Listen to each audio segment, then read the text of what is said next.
Nous sommes le 7 juin et l'événement La Cobas Innovation a lieu aujourd'hui dès 13h30. Mais avant, autour de la présidente de la Cobas, les élus, les partenaires et les finalistes du 3e appel à projet Start-up innovante Cobas 2024 échangent le temps d'un apéritif déjeunatoire.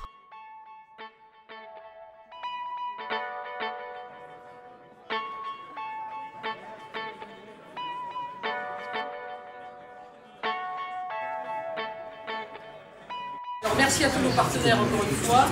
Merci à vous tous d'avoir répondu présent. Merci beaucoup. 13h30, ouverture de la salle et démarrage de l'événement économique La Cobas Innovation avec la projection d'un film d'animation sur le pôle économique de la Cobas et ses startups.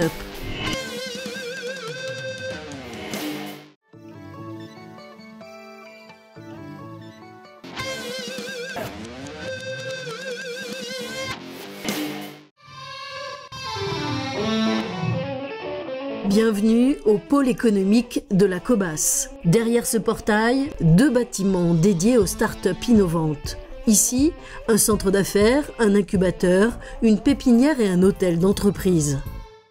Depuis 2 ans déjà, la Cobas cherche à développer et à soutenir le tissu économique local.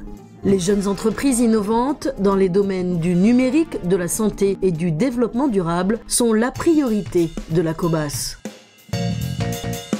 Dans ce bâtiment inauguré le 6 mai 2022 par la présidente de la Cobas, Marie-Hélène Desego, et qui sert de vitrine du développement économique de l'agglo, les porteurs de projets et les entreprises innovantes sont accueillis et chouchoutés. En un mot, ils sont accompagnés pour permettre à leurs start-up de se développer dans les meilleures conditions. En décembre 2023, 13 startups logées au sein du pôle économique de la Cobas. Parmi elles, 2 étaient dans la santé et l'e-santé, 6 dans le numérique et 7 dans le développement durable. Elles comptaient 64 salariés. 513 000 € de financement ont d'ailleurs été mobilisés.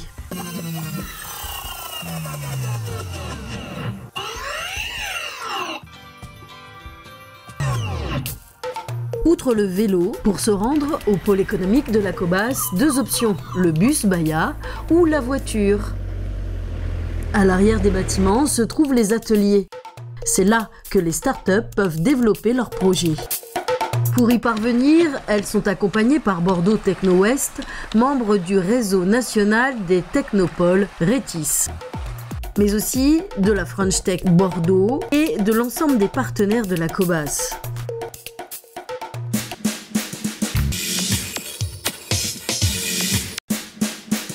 L'appel à projet Start-up innovante Cobas 2024 a pris fin le 15 mai dernier. 35 startups ont répondu à l'appel. À l'issue d'une présélection, 7 candidats finalistes s'affronteront à coup de pitch le 7 juin prochain au Miroir. Pour s'y rendre, rien de plus simple, vous tournez à droite en partant du pôle économique de la Cobas, direction l'échangeur de la Hume. Vous franchissez le pont, continuez tout droit au premier rond-point et tournez à droite à celui du bassin des loisirs, puis passez devant la piscine de Gujan-Mestras et là, juste après, vous êtes arrivé à la salle de spectacle, le Miroir.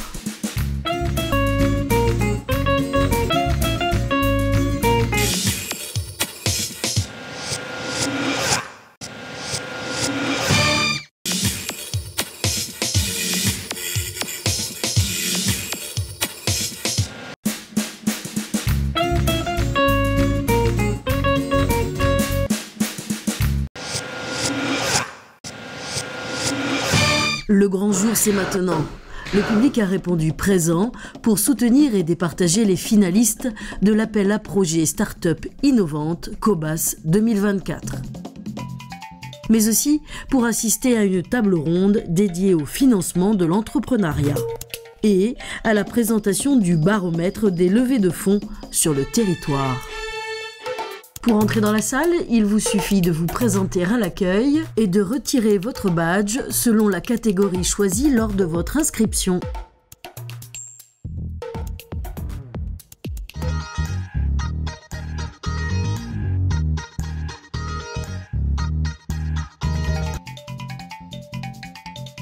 Bienvenue à toutes et à tous dans cette belle salle du miroir à Gujan-Mestras pour notre premier événement économique, la Cobas Innovation.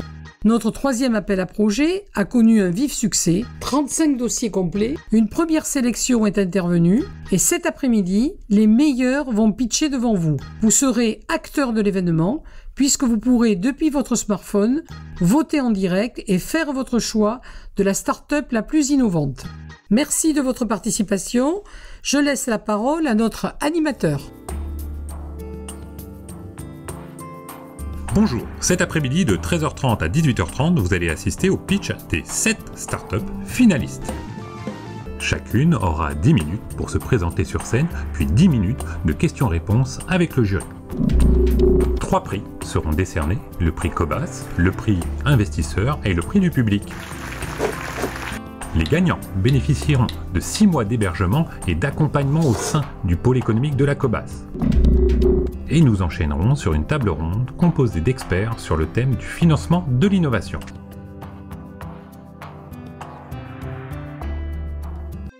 Et parce que nous sommes sur le bassin d'Arcachon, tout se terminera par un moment convivial.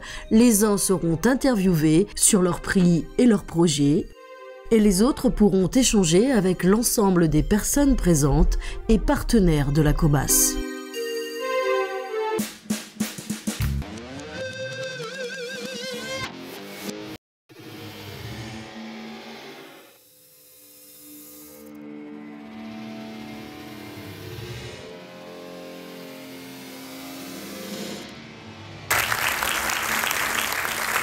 Tout est dit dans ce film. Merci beaucoup à Sophie Lenny, à notre DIRCOM pour ce film d'animation.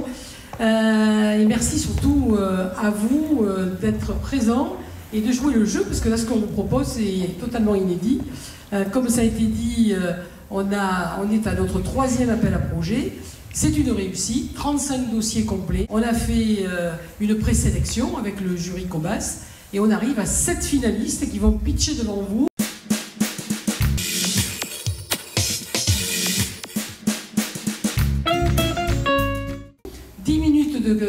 De présentation, 10 minutes de questions-réponses pour chacun.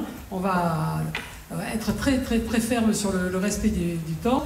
Il y aura aussi 3 coups de cœur, parce qu'il y a 3 chèques, un de la Banque Populaire, l'autre de Safran et le 3e d'Airbus Développement. Voilà, il y a vraiment derrière cette rencontre aujourd'hui plein de bonnes choses. Et puis il y a surtout le fait d'échanger, de se rencontrer. Vous êtes un parterre d'industriels, de banquiers, de chefs d'entreprise, d'élus, et tout ça pour nos finalistes, c'est absolument extraordinaire. Il y a aussi, avec la table ronde que nous avons, la présence de Mathilde Leroy, qui est la présidente de French Tech, que je veux remercier tout particulièrement. Je veux remercier bien sûr Laurent Bafou de sa présence. Et puis, nous avons aussi 2 fonds d'investissement. Olivier Bordelane, qui est partenaire au sein du fonds d'investissement Demeter & Co, de la start-up Régénération. Et puis nous aurons Jean-François Cauchy, du fonds d'investissement Akiti Venture Amorçage. Avoir 2 fonds d'investissement imaginez pour nos 7 finalistes, c'est extraordinaire. Toutes les conditions sont réunies, ils ont du très bon monde ici, parce qu'il y a le jury de la Cobas avec tous nos partenaires, je vais y revenir, mais il y a surtout aussi le jury des investisseurs. C'est un club d'investisseurs qui a été créé particulièrement par Pierre Cavoli, le premier adjoint d'Arcachon, et autour de lui, il a su additionner tout un tas d'investisseurs. Ils ont l'habitude de travailler avec nous, pôle économique. Et donc là aussi, il peut se passer n'importe quoi. Tout à l'heure, je ne veux pas trahir le secret, mais il y a un investisseur potentiel qui m'a dit, moi j'ai déjà repéré tout à l'heure 2 personnes. Voilà, c'est ça qui est formidable. Ce qu'on a voulu, c'est que tout le monde soit acteur. Et que ça ne soit pas confidentiel finalement de mettre en honneur telle ou telle start-up, parce que ça mérite beaucoup plus que ça. Alors sur le jury de la Cobas, et je terminerai par ça, c'est un jury qui est constitué par notre pôle économique, son directeur, que je veux remercier tout particulièrement pour tout ce qu'il fait, Stéphane Olivier, avec son équipe. Il y a vraiment un gros travail, la DGS bien sûr aussi de la Cobas, Marie-Pierre Chassin. Vraiment tout le monde nous a aidé énormément sur cette affaire. Mais ce jury de la Cobas, il est constitué essentiellement de nos partenaires. Et dans ces partenaires, il y a essentiellement Bordeaux Techno-Ouest et French Tech. Et sans eux, sans ces deux, nous n'en serions pas là où nous en sommes. Nous bénéficions de leur savoir-faire, de leur réseau. Vraiment, merci, un grand merci à eux. Sans eux, je le redis, on n'en serait pas là. Et puis, il y a tous ceux qui nous ont rejoints, de Total Energy, en passant par Safran, en passant par Veolia. Et vraiment, merci à eux de tout ce qu'ils font pour faire la réussite de cette opération. Je vais passer la parole à Michael Lozano, qui est de French Tech, hein, il est avec French Tech Bordeaux. Et c'est lui qui va lancer la série de pitch. Et je vous retrouverai tout à l'heure pour la proclamation des résultats. Merci encore à vous, bravo d'avoir répondu présent à ce nouveau format, ce format de la Cobas Innovation. Merci beaucoup, Madame la Présidente. Bonjour à toutes et à tous, je m'appelle Michael Lozano, je fais partie de l'équipe permanente de la French Tech Bordeaux et j'aurai le plaisir, et quelque part la pression aussi, devant ce parterre, d'animer la première édition de la Cobas Innovation. L'après-midi va être composé de plusieurs temps forts. On va d'abord écouter les pitchs des 7 startups finalistes de l'appel à projet qui a été lancé en mars dernier par la Cobas. Je le rappelle, pour mémoire, cet appel à projet portait sur 3 grandes thématiques: le numérique, le développement durable et la santé. On avait créateurs d'entreprises et des créatrices d'entreprises de toute la région et même au-delà qui ont postulé. 9 dossiers ont été au final auditionnés. 7 startups ont été sélectionnées pour cette finale qui va avoir lieu cet après-midi. Et vous allez d'ailleurs jouer un rôle actif puisque dans le public vous serez aussi amené à voter. On vous expliquera un petit peu à l'issue des 7 pitchs comment procéder, mais vous pourrez envoyer un SMS avec la startup que vous avez préférée pour exprimer votre choix. Les 7 startups finalistes, on va les découvrir juste derrière moi.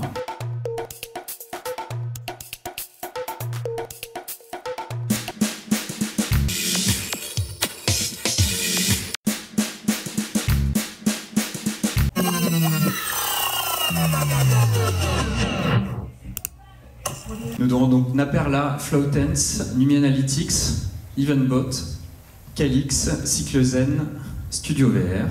Donc 2 jurys ont été constitués, le jury Cobas et le jury des investisseurs. Ils remettront chacun un prix et vous-même, donc je l'expliquais tout à l'heure, allez pouvoir voter.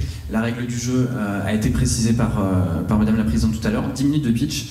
Et ensuite les 2 jurys pourront poser pendant 10 minutes également leurs questions-réponses. La première start-up qui va se présenter devant vous s'appelle Calix. Je vais laisser la parole à Douglas Bertin, qui est son cofondateur. Merci, s'il vous plaît, de l'accueillir dans un tonnerre d'applaudissements. Alors, Douglas, bienvenue. Bonjour. Regarde, ça démarre. Tu vas pouvoir avoir 10 minutes pour convaincre les 2 jurys et le public qui sont présents devant toi. Les slides vont apparaître. Je vais déclencher le chrono. Au bout de 10 minutes, je devrais arriver en gesticulant sur scène pour te faire signe que c'est terminé. Et ensuite, plus un mot. On va être ferme sur la règle. À toi de jouer. 1, 2, 3, 4, 5. 5 secondes, c'est l'équivalent de 200 tonnes de coquilles d'huîtres incinérées. 2 tonnes d'émissions de CO2 et une perte économique de 24 000 €. Tout ça à cause de l'incinération des coquilles d'huîtres. Vous allez me dire pourquoi les coquilles d'huîtres, plus particulièrement l'huître. L'huître va filtrer 5 à 7 litres d'eau par heure et va être un réel puits de carbone à l'état solide, transformant le CO2 atmosphérique en coquille d'huître, donc un puits de carbone. À l'échelle mondiale, c'est 500 000 tonnes de CO2 séquestrées chaque année. En France, nous avons un gisement de l'ordre de 150 000 tonnes. Seulement 5% sont revalorisés malgré les propriétés mécaniques extrêmement recherchées qu'on verra juste après dans les applications. Donc vous l'aurez compris, un gouffre économique, mais une hérésie aussi écologique. Tout ça causé par l'incinération des coquilles d'huîtres. Si je vous disais qu'on avait la solution, 2 projets en un. Un projet d'industrialisation, d'économie circulaire, de circuits courts, allant de la collecte jusqu'à l'application, la poudre de coquilles d'huîtres. Et le deuxième volet, qui est l'innovation. Une innovation dite deep tech, sortie tout droit des laboratoires, développer le tout premier matériau 100% naturel pour la restauration des espèces sous-marines. Parlons industrialisation. La coquille d'huître est composée à 90% de calcaire. 10% de matière organique, donc ces 2 composants sont extrêmement recherchés dans l'industrie qu'on verra juste après. Elle est recherchée pour ses performances, elle est recherchée pour son bilan carbone qui est extrêmement faible et son industrialisation est connue depuis plus de 40 ans, on recycle la coquille d'huître. Les applications, les voilà. Cosmétiques, pharmaceutiques, peinture, BTP. On a un scope énorme de possibilités. L'enjeu, le verrou sur ces marchés-là, c'est la qualité et la granulométrie qui vont être toutes différentes en fonction des applications. Donc, vous l'aurez compris, c'est un scope extrêmement large de marchés. Les marchés qu'on a ciblés pour pénétrer rapidement et développer le projet, c'est la viticulture, c'est l'économie circulaire dans la Nouvelle-Aquitaine avec un marché de l'ordre de 130 millions d'euros.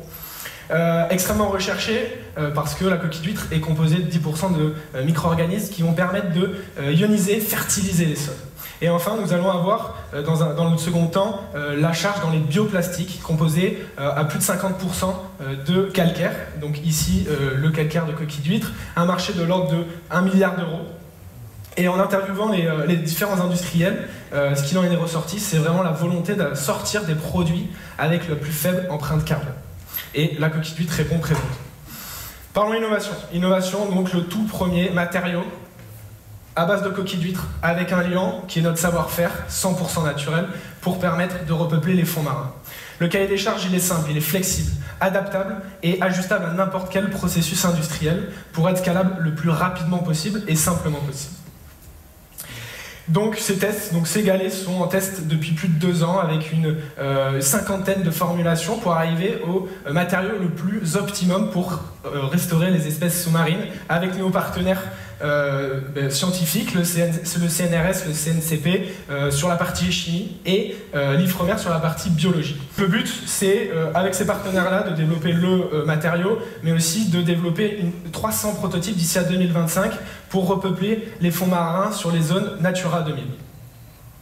Vous l'aurez compris, c'est un marché de restauration écologique, mais d'espèces sous-marines, mais aussi d'érosion des côtes, avec une économie estimée à plus de 52 milliards pour les assurances, avec les intempéries. Et on va venir aussi permettre de rebooster l'écotourisme, de permettre aux pêcheurs de repartir pêcher dans des zones stériles qui ont été détruites par la pêche à la dynamite ou par des parcs éoliens. Donc venir mettre nos structures dans cette zone-là et par exemple aussi dans les ports pour redynamiser la faune et la flore dans des lieux saturés en pollution. Donc un matériau 100% naturel sous forme de récif artificiel qui va pouvoir s'adapter à n'importe quelle infrastructure industrielle qui vont permettre un gain économique et écologique pour minimiser la maintenance, minimiser le dimensionnement des structures et surtout repeupler les fonds marins parce qu'il y en a bien besoin. Une équipe, le yin, le yang, on nous appelle comme ça, tous les deux issus du même socle scientifique, un l'INSA Lyon avec un master architecte naval, plus dans la grosse industrie, gestion de projet, il va être sur l'organisation, il va chapeauter donc toute l'industrialisation, et donc il s'appelle Quentin Germe, il n'a pas pu être là présent aujourd'hui mais avec le cœur, et Douglas Bertin, ingénieur arts et métiers en génie énergétique. Donc je vais avoir plus le volet et les compétences d'allier énergie, environnement et produits, avec des compétences en start-up, avec la passion de la conception et du prototypage rapide.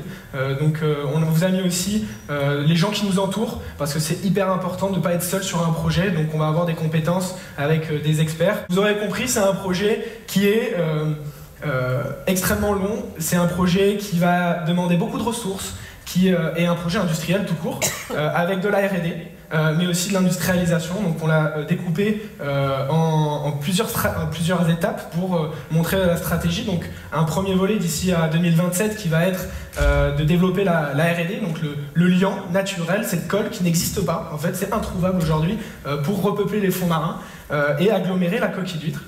Donc avec nos partenaires, donc vraiment aboutir à une formulation la plus optimum. Et ensuite, c'est venir aller pénétrer les marchés de la poudre de coquille d'huître, donc de la charge dans les applications. Donc on va avoir un besoin de financement pour permettre de développer ça au mieux de l'ordre de 500 000 €, qui va nous permettre d'arriver sur la deuxième étape. Une étape donc industrielle, d'arriver avec l'épreuve de marché à l'échelle POC pour arriver sur l'industrialisation de la coquille d'huître réellement, en passant de centaines de tonnes à des milliers de tonnes, et l'industrialisation. L'industrialisation, c'est-à-dire le développement de mini-usines sur les zones et de gisements, sachant qu'il y en a dans toute la France. pour éviter les transports de coquilles d'huîtres inutiles, parce que la coquille d'huître est extrêmement volumineuse, et la transformer en poudre pour l'envoyer directement chez le client ou chez des partenaires pour d'autres transformations.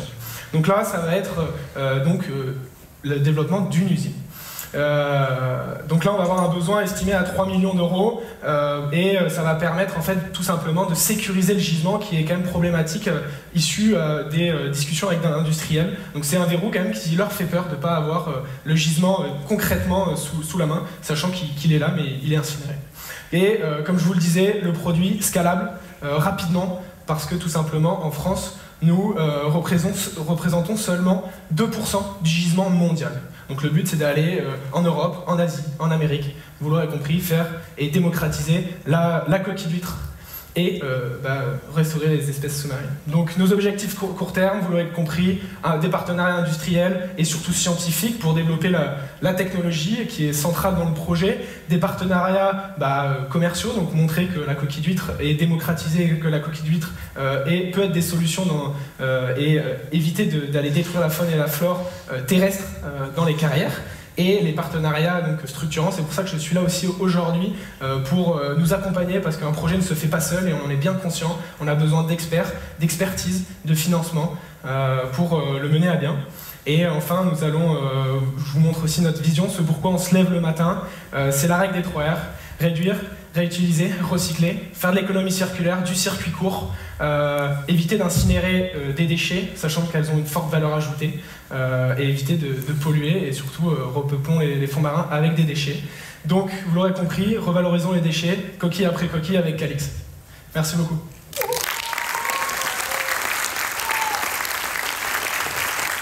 Je crois que Douglas a quelques supporters dans le public. C'est parfait, tu as tenu en 8 minutes, tu as même réussi à baisser le plafond, c'est parfait. Et on peut le féliciter parce que l'exercice est vraiment compliqué. Merci pour lui. On passe aux questions du jury, des jurys en l'espèce, jury investisseur, jury Cobas. Il y a un micro qui est juste à côté. J'ai pas super bien compris comment vous alliez gérer justement l'approvisionnement des coquilles, parce que par définition, elles sont chez les particuliers beaucoup. Enfin, c'est un produit qui est consommé par les particuliers. Alors la restauration, certes, c'est possible. Mais alors déjà la première question, c'est où le gisement pour vous principal pour la pro et comment vous allez faire?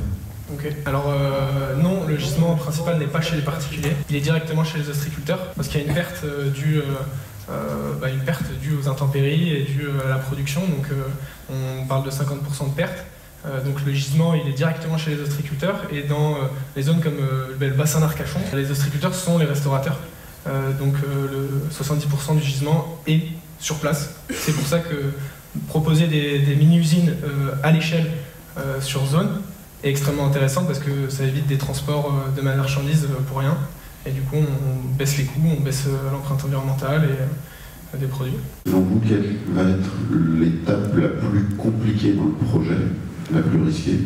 Les 10 minutes sont écoulées, je crois qu'on peut l'applaudir. Bravo. Merci beaucoup.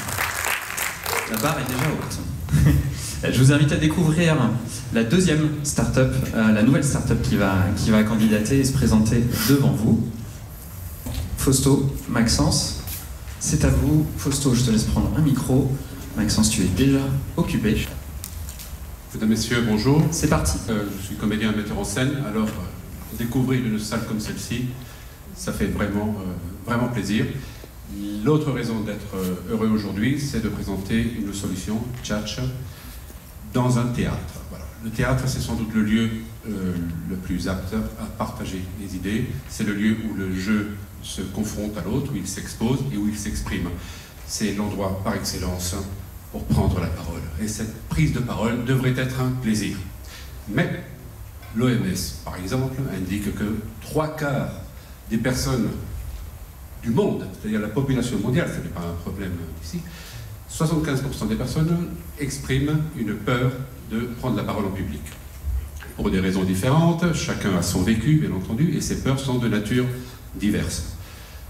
Peur d'être jugé, sans doute, je pense aux scolaires, peur de se sentir inefficace au travail au moment de demander une augmentation de salaire, etc. Ça traverse toutes les couches sociales, ça traverse tous les âges. La prise de parole en soi pose problème.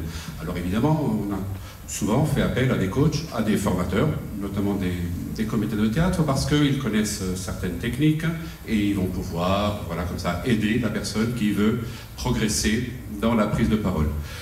La prise de parole, vous savez, bon, il y a du visuel, il y a de l'auditif, il y a du sémantique, du kinesthésique. On va se concentrer avec Tchatch sur ce qui est la voix. La voix porte beaucoup de choses. Elle porte la voix. Si on demande à quelqu'un qui a peur de parler en public parce qu'on lui a toujours dit qu'elle ne parlait pas assez fort et qu'on fait venir cette personne sur scène, elle va peut-être parler comme ça. La première solution, c'est parle plus fort. La personne va essayer de parler plus fort, ça ne marche toujours pas. Non, elle dit un peu plus fort. Parce qu'il y a une méconnaissance technique de comment fonctionne la voix. Donc le travail est long, il est harassant, il est psychologiquement difficile. Il y a des techniques tout de même assez simples. Si je me mets devant la personne qui pense ne pas parler assez fort et qu'au moment où elle parle, je pose ma main ici, la personne va à la fois émettre et sentir dans ses propres oreilles la voix qui résonne dans ma main. Elle va percevoir sa propre voix.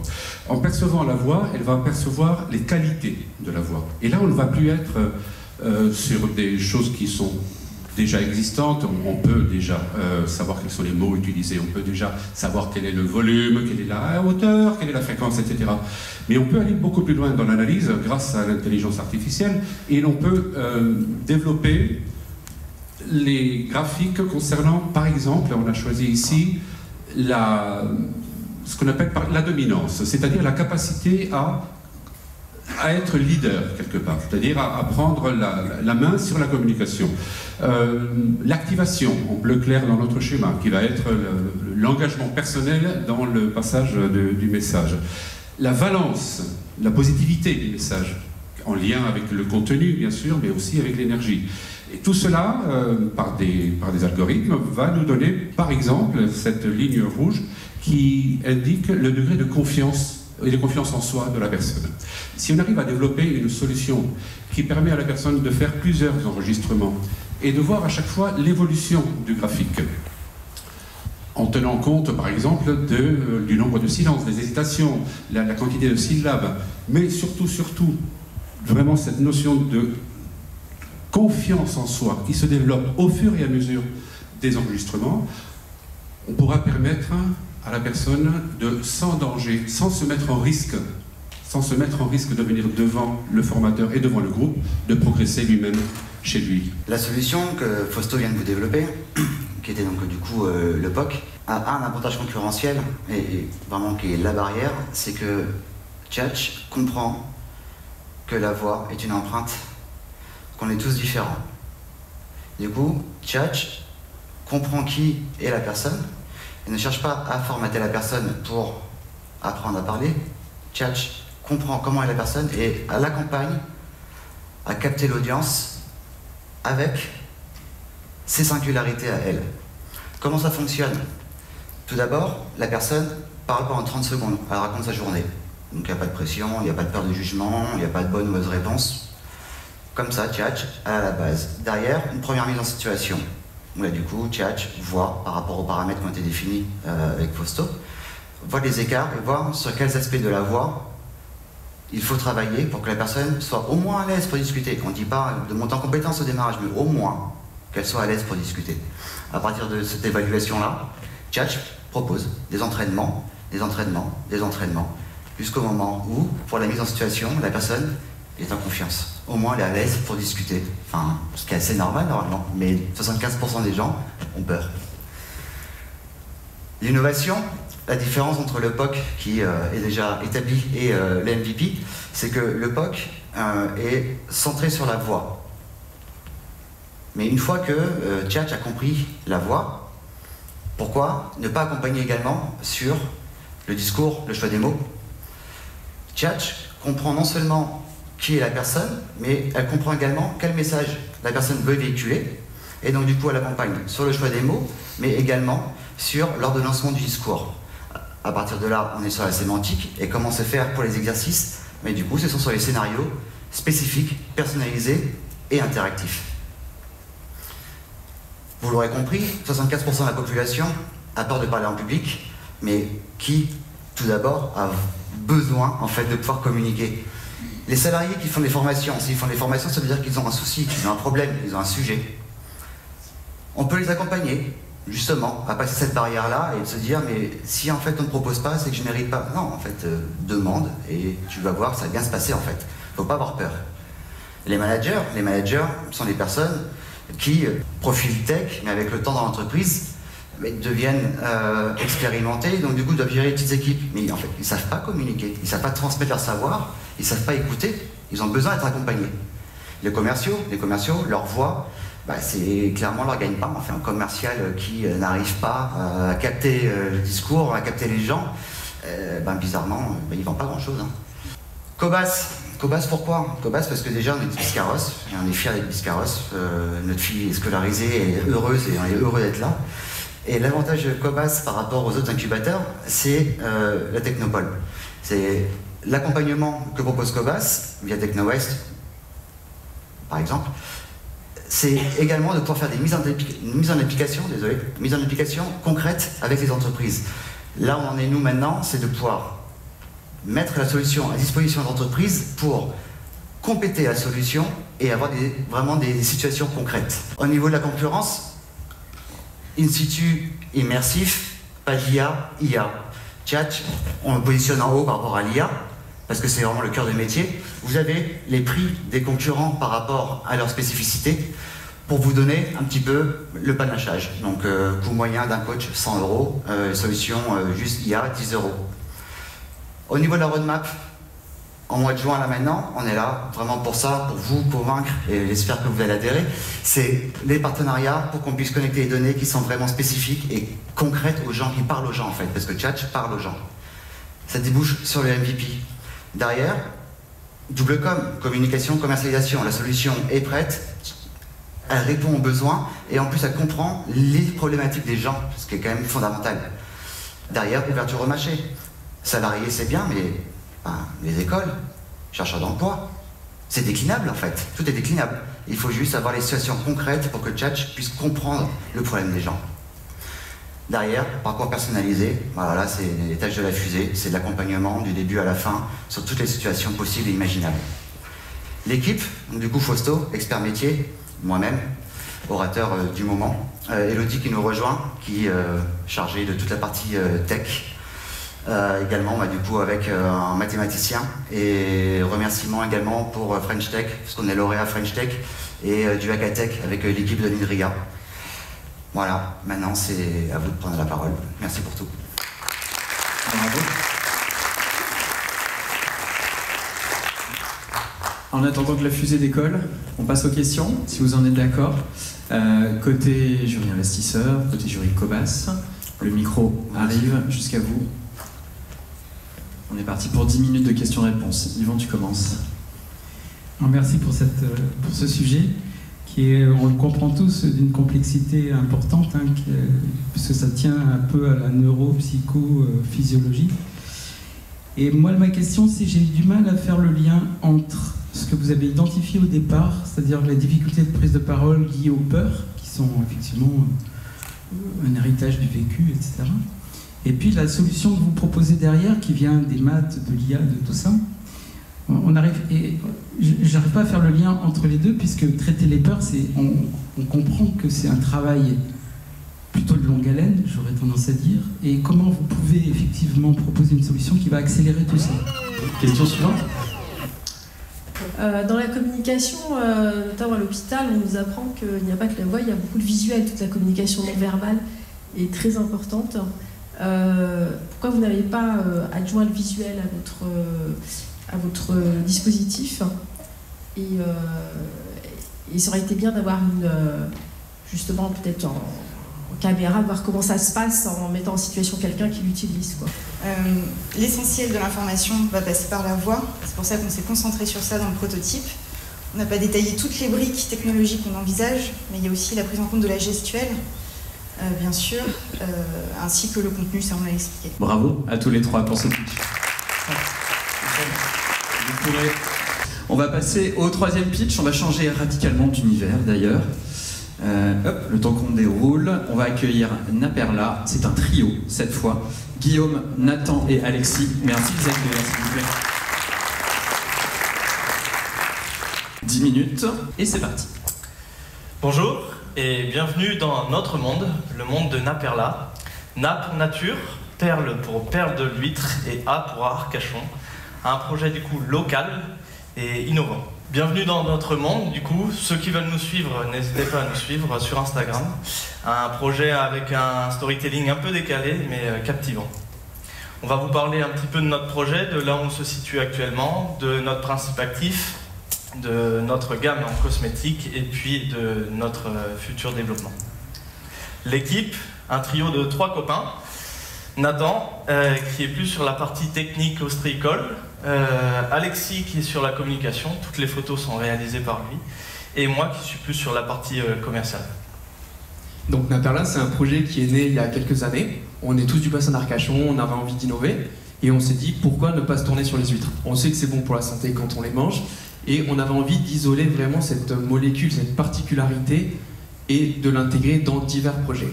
Donc du coup, on l'a envoyé à notre laboratoire donc à Strasbourg, et il nous a fait une batterie de tests, et on en est venu à trouver l'ostréaline. Voilà. Donc l'ostréaline, c'est un actif que l'on a breveté. Au début aussi, on a également déposé une lettre solo. C'est un actif riche en nutriments que l'on récupère, savoir sans tuer l'huître, et ça c'est vraiment un élément important, que l'on intègre dans différents projets. Donc la partie développement, on isole l'ostréaline, on l'intègre dans une gamme de cosmétiques que l'on a développée. La gamme est ici, normalement elle comporte 10 produits, elle est déjà en pharmacie. On va isoler l'actif pour le vendre à d'autres entreprises et également développer des compléments alimentaires. Voilà, grossièrement, on se place à Gujan, nos cabanes sont à Gujan, Nathan en parlera. On envoie notre actif à Phytodia, qui est notre laboratoire partenaire, à Strasbourg, qui nous crée l'actif et on le développe dans différents points, cosmétiques, alimentaires et autres. Ça sera pour la vente aux grossistes par la suite. Alors Naperla en cosmétique, donc il faut savoir que ça fait 3 ans et demi qu'on est sur le projet en R&D et on a lancé vraiment la commercialisation en janvier. Donc c'est un projet jeune, composé d'une gamme de 10 produits autour de la mer et de la terre. La terre avec l'huile de tamadou, qui est une huile qu'on trouve sur les îles en Polynésie surtout, et l'ostréaline, notre principe actif, et c'est là où on se démarque, c'est un principe actif qui n'est pas utilisé en cosmétique encore, à part nous, et qui est breveté par nous. Ensuite, se compose de plein d'éléments différents, de la niacinamide et plein d'autres principes qu'on détaillera si vous voulez après. Et puis je vais laisser la parole à Nathan qui va présenter un petit peu le principe aujourd'hui de comment on fonctionne. Merci Guillaume. Donc dans notre cabane de Gujan-Mestras, nous avons créé l'ostréaline via un procédé de filtration assez technique. Je ne vais pas rentrer dans les détails, mais ce procédé nous permet, qui est à présent breveté comme l'a dit Guillaume, d'obtenir l'ostréaline et donc les bienfaits de l'huître sans la tuer. À l'issue de ce processus, les huîtres seront reparquées et ainsi consommable d'ici quelques mois. Pour en revenir à la partie technique, après avoir récupéré l'ostréaline, celle-ci est stockée et ensuite congelée pour être envoyée à notre labo de Strasbourg afin d'être lyophilisée. Après ce processus, il y a la purification. Donc après la purification, nous obtenons une poudre incolore et inodore qui constitue notre propre principe actif. J'ajouterai simplement que notre processus technique est évolutif en capacité de production et nous permettra de répondre à la demande future. Voilà, donc ça c'est l'ostréaline aujourd'hui. Donc on a la récolte, la purification, les tests qui ont été faits par nous et qui montrent qu'il y a vraiment un effet, on en parlera juste après. Voilà, donc en fait l'ostréaline, on a prouvé, par des tests, que ce principe actif-là avait un effet. Il empêche la dégradation de l'acide hyaluronique. Il faut savoir que le corps humain, à partir de 25 ans, arrête de produire de l'acide hyaluronique et on a ce qu'on appelle une production de hyaluronidase qui, elle, dégrade l'acide hyaluronique. Et donc c'est un peu ça ce qui se passe, c'est-à-dire le vieillissement de la peau au fur et à mesure des années. Et donc nous, là où on est innovant, c'est qu'on arrive à empêcher cette dégradation. Et en plus de ça, on réapporte de l'acide hyaluronique. Donc 2 éléments phares qui constituent notre gamme et qui ont été prouvés via des tests un peu poussés. Et donc pour aller plus loin, il faut faire maintenant des tests encore plus poussés pour comprendre ce qui se passe vraiment dans les compositions globales de nos crèmes, mais aussi dans la composition de ce principe actif-là, pour aller voir qui est à l'origine de cet effet-là, pour vraiment que ça soit plus bankable et qu'on puisse développer un peu ce principe actif-là et le vendre à des grossistes comme Givaudan ou des gros pouvant après le reformuler dans leur propre gamme de cosmétiques. Donc ça, c'est une phase. La composition complète, qui passe aussi par le profil RNM, qui sont des tests qui nous permettent d'être beaucoup plus légitimes, et puis ensuite de savoir la composition complète pour les compléments alimentaires. C'est un marché aussi qui nous est ouvert, et on aimerait beaucoup le toucher.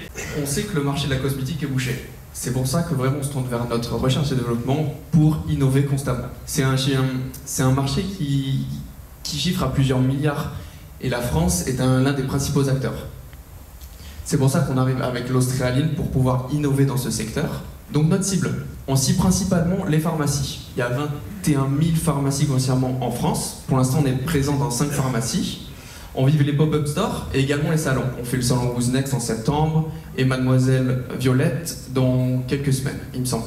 On attend aussi un partenariat avec un spa et un hôtel de Bordeaux. Voilà. Notre cible principale, ça va être Madame Dupont, 45 ans, elle a les premiers signes de l'âge et elle utilise notre crème pour pouvoir utiliser l'acide hyaluronique présent et pallier à ce manque d'acide hyaluronique qui se dégrade au fil du temps. On a une deuxième cible qui, du coup, par cette dégradation de l'acide hyaluronique, est aux alentours de 25 ans. C'est vraiment notre Australie qui permet d'éviter cette dégradation naturelle. Donc nos différents supports de communication sont les magazines. On est dans plusieurs magazines, Vivre le Bassin, la parution de ce mois-ci, Huggy ainsi que Marie-Claire. On se tourne vraiment sur un côté digital, TikTok, Instagram, et on fait beaucoup de pubs, on a des partenariats avec des influenceuses. Alors un peu pour parler de l'investissement, aujourd'hui en fait on a apporté en fonds propres 75 000 €, un peu plus même, qui nous ont permis donc d'investir en grande partie sur la recherche et le développement. Les tests que l'on a fait sont des tests assez poussés et qui coûtent assez cher. Le développement d'une gamme de 10 produits avec une production quand même assez vaste. Le matériel pour pouvoir récupérer cette Australine. Une première partie pour financer la première partie du brevet, donc la recherche d'antériorité, et puis des marchandises, donc les pots, les packaging et puis tout ce qui s'ensuit. Aujourd'hui, donc on a commencé en janvier, comme je vous disais. On a été stoppé un peu parce que pour des démarches administratives de brevet, on ne savait pas qu'on pouvait commencer, ne pas commencer tant que le brevet n'était pas finalisé. Là, il vient d'être finalisé, donc depuis janvier, voilà, on réalise un chiffre d'affaires d'à peu près 8 000 €. Présence donc dans certaines pharmacies, que ce soit locale et régionale et nationale, un concept store et puis notre site e-commerce qui marche aussi. Nos besoins donc ils sont à peu près de 50 000 €, tout simplement pour aller chercher des tests plus poussés, comme je l'expliquais, faire une seconde production aussi, l'industrialisation pour pouvoir récolter plus d'Australine. L'élargissement de la gamme, on voit qu'avec les spas et les hôtels, on a besoin d'une gamme un petit peu plus large, même si elle est déjà bien conséquente. Et puis le développement de compléments alimentaires, qui est un autre marché, qui est à peu près de 2 milliards € en France, qui est quand même un gros marché à un fort potentiel et qu'on aimerait toucher aussi. Merci en tout cas de nous avoir écoutés. Donc on est sur un actif rare, au bienfait encore recherché dans le secteur. Et donc ça c'est important, ce qui nous fait, ce qui est vraiment la partie innovante du projet. Je précise aussi... non, tu précises pas. 10 minutes 01, c'était quasiment parfait. C'est le moment des questions. On commence par les deux jurys, jury investisseur, jury Cobas. Alors, première question.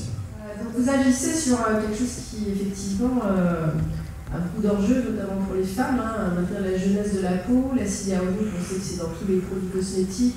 Et en même temps, ce qu'on se met sur la peau, on a peur, on n'a pas envie de mettre n'importe quoi, on parle des perturbateurs endocriniens. Voilà, donc on n'y va pas comme ça, se mettre n'importe quoi sur la peau, il faut vraiment une garantie qui n'ait pas d'effet néfaste, et puis aussi qui ait une efficacité.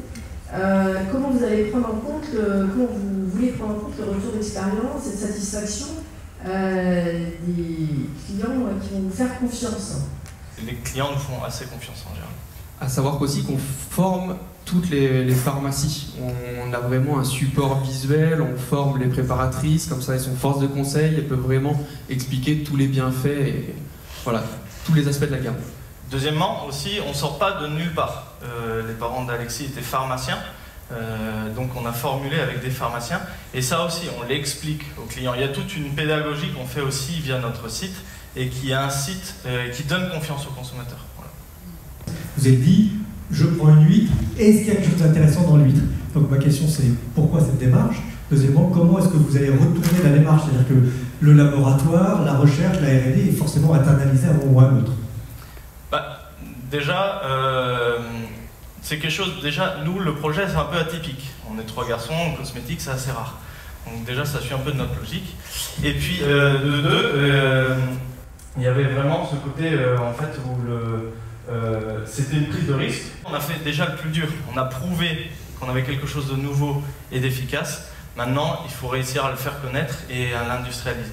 Voilà. Et c'est vous qui détenez le brevet. Et c'est nous qui détenons le brevet, la façon dont on extrait, voilà. Moi j'avais une question sur vous trois en fait, on ne sait pas qui vous êtes, quelles sont vos compétences par rapport au projet. Nathan, tu veux commencer? Je suis issu de Gujan-Mestras, une famille d'ostréiculteurs. Monsieur Tournecy, peut-être que ça va parler à quelques-uns dans la salle. Donc depuis petit, je suis un petit peu dans ce domaine et depuis à peu près 8 ans, je travaille dans le domaine de la piscine. Donc dans notre projet pour l'ostréaline, ça nous a beaucoup apporté et c'est vrai que ça a été que des phases de test mais qui ont été concluantes. Ouais, c'est Nathan qui nous a fait en fait toute l'installation pour récupérer et filtrer et pouvoir récupérer et concentrer l'ostréaline et l'envoyer ensuite au laboratoire. Pour ma part, du coup, je fais des photos et des vidéos.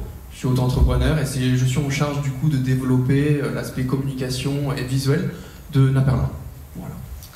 Et moi, je suis plus école de commerce. Je travaille pour un domaine viticole en tant que commercial. Donc mes forces sont plus sur le commerce. On peut se voir après? Ouais, plaisir. Merci. Ça mérite d'être direct.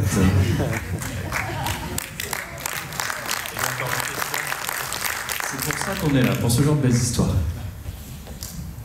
Sébastien Brevet, Banque Populaire, juste, vous êtes dans une seconde étape au niveau de la recherche et le besoin que vous avez de financement veut passer cette étape. Vous disiez tout à l'heure que ça va être plus bankable, mais qu'est-ce que vous cherchez exactement avec ces nouvelles recherches et qu'est-ce qu'elles vont vous apporter? Tout simplement de valoriser notre principe actif. Aujourd'hui, la cosmétique, c'est un gros marché. Après, on est conscient que c'est long à démarrer, qu'il faut se faire connaître, acquérir la confiance des consommateurs.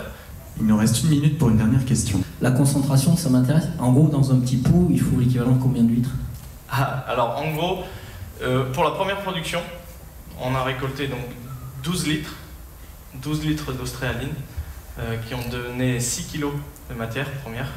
Et avec ces 6 kg, on a fait une production à peu près à plus de 3000 produits. En pourcentage, c'est 2% donc de concentration par produit. 300 produits de chaque. Et 300 et un litre c'est quoi le litre? Et ça fait 250 kg d'huîtres. 250 kg d'huîtres. Donc le rapport est quand même assez intéressant. Il ne faut pas un énorme volume d'huîtres pour avoir un énorme volume d'ostréaline. À savoir qu'on remet les huîtres après sur les parcs et elles sont consommables. Il n'y a pas de perte. Félicitations à tous les trois, on peut les applaudir. On va changer assez radicalement, là encore, d'univers, et c'est bien tout l'intérêt de cet événement aujourd'hui. Je vais accueillir Florent Papillot pour la Flotens. Merci d'accueillir, s'il vous plaît. Merci. Tu donnes le go? Bonjour à tous, je suis Florent Papillot, j'ai créé la société Flostim Technologies il y a 4 ans pour porter le développement d'un dispositif médical, Flotens. Alors pour vous expliquer ce qu'est Flotens, il va falloir qu'on parle d'une activité qui peut paraître un peu taboue, mais qu'on pratique tous au quotidien, se rendre aux toilettes. Vaste sujet s'il en est. Est-ce que vous savez, en moyenne, combien de fois vous vous rendez aux toilettes pour uriner chaque jour? Une idée? Ça dépend l'âge, c'est vrai. 4 fois, j'ai entendu. 5 fois. En moyenne, c'est 5 fois. En moyenne, c'est 5 fois, mais il existe une pathologie qui est extrêmement invalidante et qui peut vous amener à fréquenter les toilettes beaucoup plus souvent. Ça s'appelle l'hyperactivité vésicale, la vessie trop active, quoi. Alors, pour comprendre un petit peu ce que c'est et comment ça fonctionne, je vous ai illustré ça à travers une vidéo.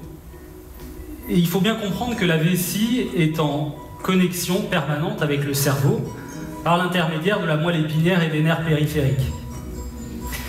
La vessie donc envoie des signaux au cerveau pour indiquer qu'elle a besoin d'être vidangée. Une vessie trop active envoie en permanence des signaux électriques au cerveau, des signaux qui sont donc inappropriés, anormaux, et c'est ce qu'on va définir comme étant de l'hyperactivité de vessie et qui amène donc à des symptômes très précis. Alors, c'est également très précisément défini par l'Association française d'urologie comme une envie soudaine irrépressible d'uriner, et ça peut conduire à de l'incontinence. Donc, voilà, ici, vous avez à l'écran les 4 symptômes qui sont décrits. L'envie d'aller aux toilettes plus de 8 fois par jour, le besoin de se lever la nuit plus d'1 fois par nuit, l'incontinence urinaire qui peut en découler. Donc c'est extrêmement invalidant, je vous l'ai dit, et c'est surtout extrêmement fréquent. Une personne sur 6, je ne sais pas combien on est là, une personne sur 6 en moyenne. Et ça augmente avec l'âge. 1 sur 3 à partir de 75 ans. Donc c'est très fréquent, et l'impact sur la qualité de vie, vous vous en doutez, il est colossal. Sur la vie intime, sur la vie professionnelle et sociale. Ce sont des personnes qui ne sortent plus, parce qu'elles ne peuvent pas contrôler leur vessie. Sur les activités physiques et sportives, sur le voyage. Donc c'est un sujet de santé primordial. Alors, il existe des solutions. Des médicaments sont prescrits pour calmer ces spasmes de la vessie. Sauf que ces médicaments ont de nombreux effets secondaires, et donc à tel point que la plupart des patients finissent par arrêter leur traitement médicamenteux au bout de 3 ans. C'est énorme. De quoi on parle? Donc le marché de HAV pour hyperactivité de la vessie, c'est 6 millions d'adultes en France. C'est 46 millions de personnes en Europe, et vous voyez que c'est quasiment 4 milliards de dollars dans le monde. Et puis vous voyez que la vessie, elle grossit, hein, vous avez bien compris, le vieillissement de la population favorise l'apparition de cette symptomatologie. Le parcours de ces patients, qu'est-ce qu'il en est? Alors, je vous ai déjà décrit les traitements de première ligne que sont les médicaments, donc c'est des anticholinergiques, peu importe, et donc je vous expliquais qu'il y avait beaucoup d'effets secondaires. Ces médicaments fonctionnent dans 75% des cas. Voilà, 3 patients sur 4 sont répondeurs au traitement. Pour le cas restant, ça ne fonctionne pas. On va orienter le patient vers des traitements chirurgicaux. Et donc là, on utilise ce qu'on appelle des pacemakers de vessie. On peut également... il y a d'autres techniques chirurgicales, sans rentrer dans le détail, mais ça reste des interventions chirurgicales et qui donc ont les inconvénients de l'intervention chirurgicale. C'est lourd et c'est contraignant. Se développe depuis quelques temps maintenant sur les traitements de première ligne ce qu'on appelle la neurostimulation tibiale. La neurostimulation tibiale, elle a pour avantage de présenter la même efficacité qu'un médicament. Ça fonctionne dans 75% des cas, sans les effets secondaires. Et c'est remboursé par la sécurité sociale en France. Donc la neurostimulation tibiale, le principe, c'est donc de stimuler au niveau du tibia un nerf qui va remonter à la vessie et qui va parasiter la vessie trop active, empêcher la vessie d'envoyer en permanence des signaux au cerveau. Flotenz, c'est un neurostimulateur tibial. C'est une chevillère qui comprend donc un petit neurostimulateur et des électrodes intégrées, qui est connecté à une application smartphone dédiée qui va permettre d'élargir au patient, en tout cas d'élargir et de contrôler son traitement, et qui va également permettre au patient de partager des données avec son praticien. La plateforme qui a été créée également permet au praticien de suivre son patient à distance, donc de réaliser un télésuivi de l'efficacité du traitement. Donc le dispositif a bien évidemment été breveté. Et c'est donc Flotenz le premier neurostimulateur externe et modulable qui comprend donc une chevillère, une application. Ça en fait une thérapie donc à domicile, c'est le patient qui gère lui-même sa thérapie. C'est sans chirurgie, sans aiguille, sans médicaments. Donc c'est une solution, encore une fois, qui ne présente pas d'effets secondaires. Quel est notre business model? Comment est-ce qu'on fonctionne? Nos prescripteurs sont, vous l'avez compris, les médecins. Donc des urologues, des gynécologues, des médecins rééducateurs, des médecins généralistes. Nos clients acheteurs, les payeurs, ce sont pour la majeure partie des prestataires de santé, ça représente la majorité de notre business, ou alors des pharmacies d'officine. Et donc le patient, à qui on a prescrit le dispositif, le patient, il est soit visité par un prestataire de santé à son domicile, qui va donc lui amener le dispositif, ou soit il va aller à la pharmacie avec son ordonnance récupérer son dispositif. D'accord ? Un peu de contexte et de financement. Sur le plan du développement et de la recherche qu'on a menée, donc c'est un processus qui a fait intervenir des praticiens, des urologues, des payeurs, des patients et des ingénieurs électroniciens. Ce processus itératif de conception, de R&D, a duré 2 ans et a été financé pour partie en fonds propres et également par la BPI et la région, que je remercie évidemment à nouveau ici. Et on a fait également sur cette étape-là une première levée auprès de Business Angel. S'en est suivi l'étape très longue dans le dispositif médical de certification.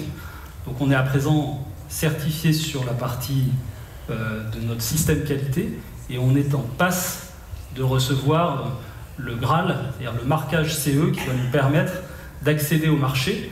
On a fait une première série, une pré-industrialisation. Cette étape-là a duré 18 mois et elle a été financée avec le concours de la BPI une nouvelle fois et puis par de l'apport en compte courant. À présent, on est en train de finaliser une levée de fonds. On prépare le lancement commercial du produit et donc on est là. L'équipe, Marie, qui est dans la salle et qui est l'architecte du système de management de qualité de la société, et c'est grâce à Marie qu'on a pu obtenir cette certification sur notre SNQ.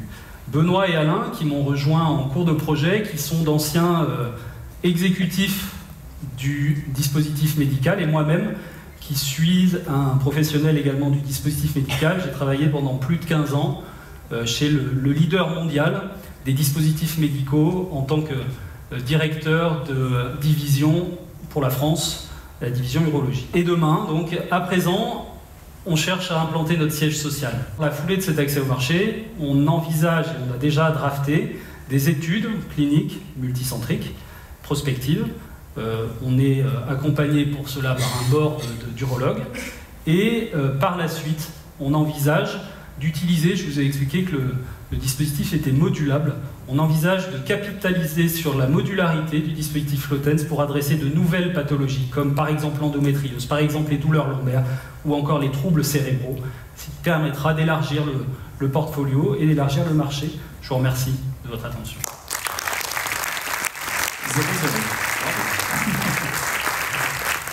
Question côté jury Cobas, côté jury investisseur, je ne doute pas qu'il y en ait. La pause pipi, c'est pas pour tout de suite, du coup. Ah oui, on va vous regarder maintenant. C'est ça. François. Bonjour, j'ouvre le bal. Vous êtes staffé complètement. Vous avez déjà eu les financements, j'ai envie de dire région, BPI, vous avez fait une levée de fonds. Vous avez le produit, il est validé. En fait, ça y est, vous êtes parti, enfin, même si j'ai compris qu'il y avait un volet quand même commercial, mais qu'est-ce que vous venez chercher en fait ici sur le site de la Cobas concrètement?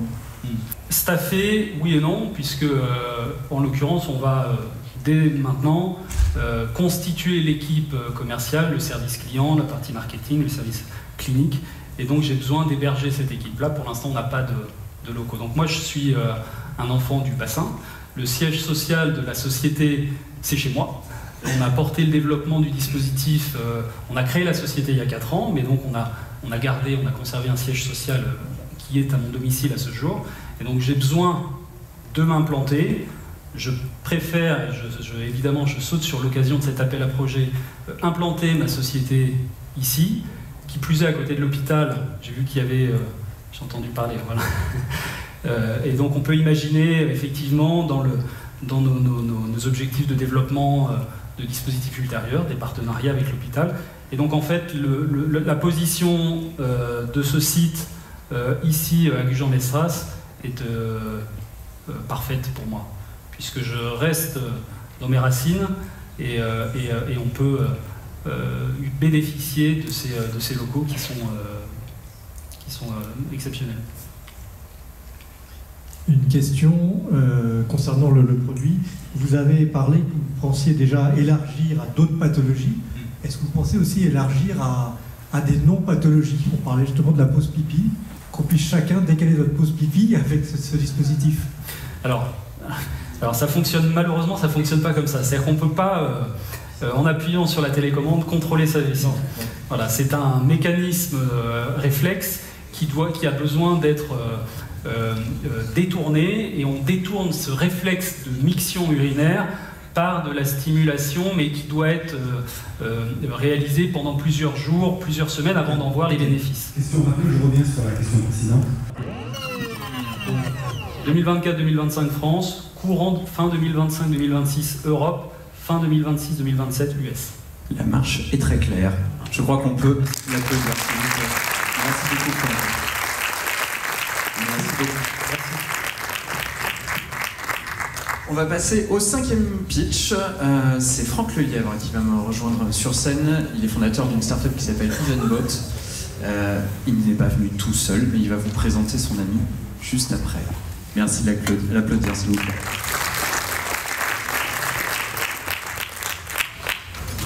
Bonjour à tous. Je n'imaginais même pas il y a 16 mois, lorsque j'ai lancé Evenbot, que je serais ici.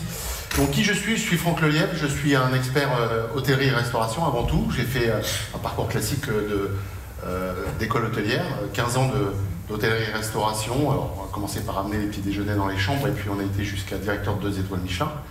Ensuite je suis rentré dans l'événementiel chez Potel et Chabot. J'ai passé une dizaine d'années jusqu'à être à la direction du service sur tous les sites. Donc pour vous donner une idée de la capacité management, c'était la moitié des hospitaliers de Roland-Garros.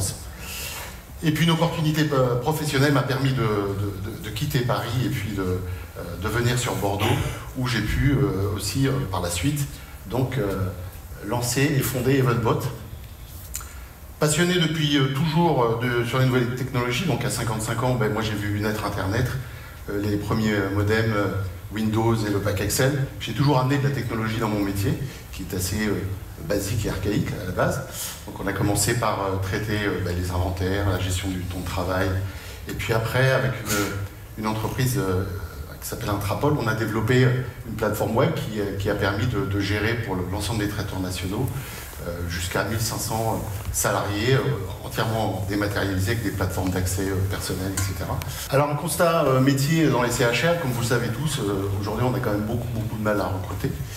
On a des chiffres qui sont ici, qui sont quand même très impressionnants. On a perdu 30% quasiment d'employés dans le secteur. Un serveur de restaurant rémunéré au SMIC, 1800 € brut, aujourd'hui ça attire plus grand monde. Le pourquoi, c'est aussi parce qu'il y a beaucoup de pénibilité, beaucoup de répétitivité, des journées à rallonge, beaucoup de ressources physiques qui sont enclenchées dans le métier, et puis ça fait que le métier devient plus très sexy. Aujourd'hui, 79% des jeunes interrogés souhaitent un meilleur équilibre entre la vie privée et la vie professionnelle, et aussi du confort dans leur travail. L'attractivité du secteur a été durablement entachée par des mauvaises pratiques managériales auxquelles s'ajoutent des faiblesses structurelles, telles qu'un salaire mensuel moyen autour de 1700 € contre 2520 sur les autres secteurs. Donc on voit bien que il y a eu beaucoup de bêtises de fait, on ne s'est pas renouvelé, et aujourd'hui on a un outil qui peut permettre, dans le secteur du CHR mais aussi dans d'autres secteurs, de redonner un côté, une attractivité à ce métier qui en a beaucoup besoin.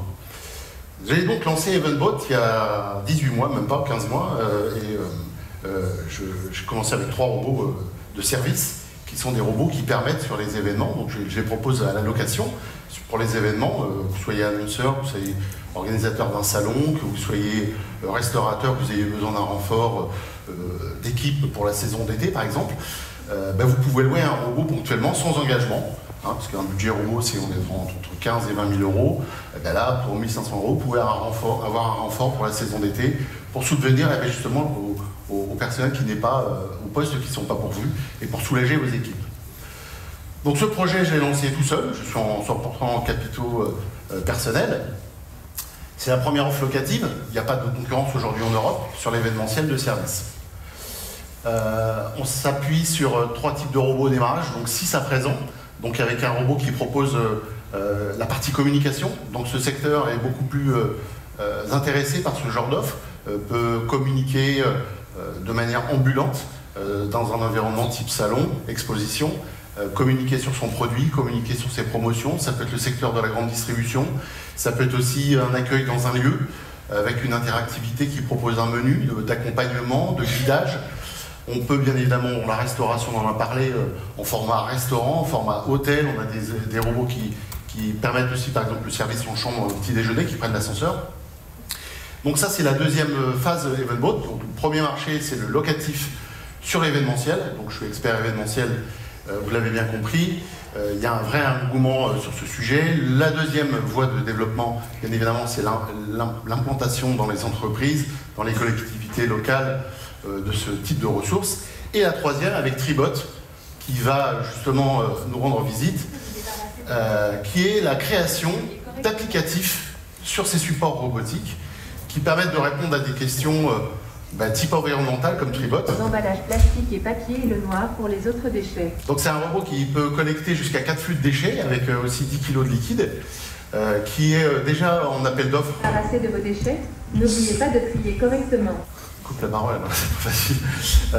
Qui répond déjà à un appel d'offres sur les aéroports de Paris, qui suscite de l'engouement, qui peut transporter 40 kg de déchets pendant 12 heures de temps, se déplacer en extérieur, il est étanche, et puis revenir à sa base de tri, de collecte de déchets triés. Donc c'est un applicatif que j'ai lancé pour Atalian, donc pour répondre à ces appels d'offres sur les aéroports de Paris, mais d'autres acteurs du traitement, du recyclage, etc. sont intéressés par ce projet, qui est un premier projet de développement, puisque j'ai d'autres projets de développement sur les applicatifs, type un robot qui va proposer le café dans les environnements de travail, un robot qu'on va appeler robot fontaine à eau. Enfin bref, on a aussi en projet, parce qu'il y a du développement avec des roboticiens de Bordeaux, mais aussi de la région de Lyon. Je vais intégrer un robot barman qui a été développé par Cobotic, qu'on a conjointement amené un petit peu d'expertise pour optimiser son efficience, son efficacité.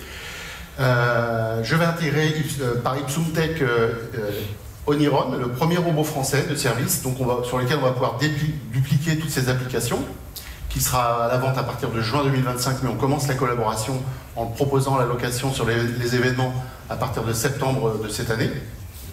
Voilà, donc pas mal de pistes de projets de développement et d'applicatifs de sur-mesure, puisque ces robots sont fabriqués à la pièce, en local, et peuvent être aussi déclinés sur tout un tas d'applicatifs précisément sur les besoins qu'ont les commanditaires.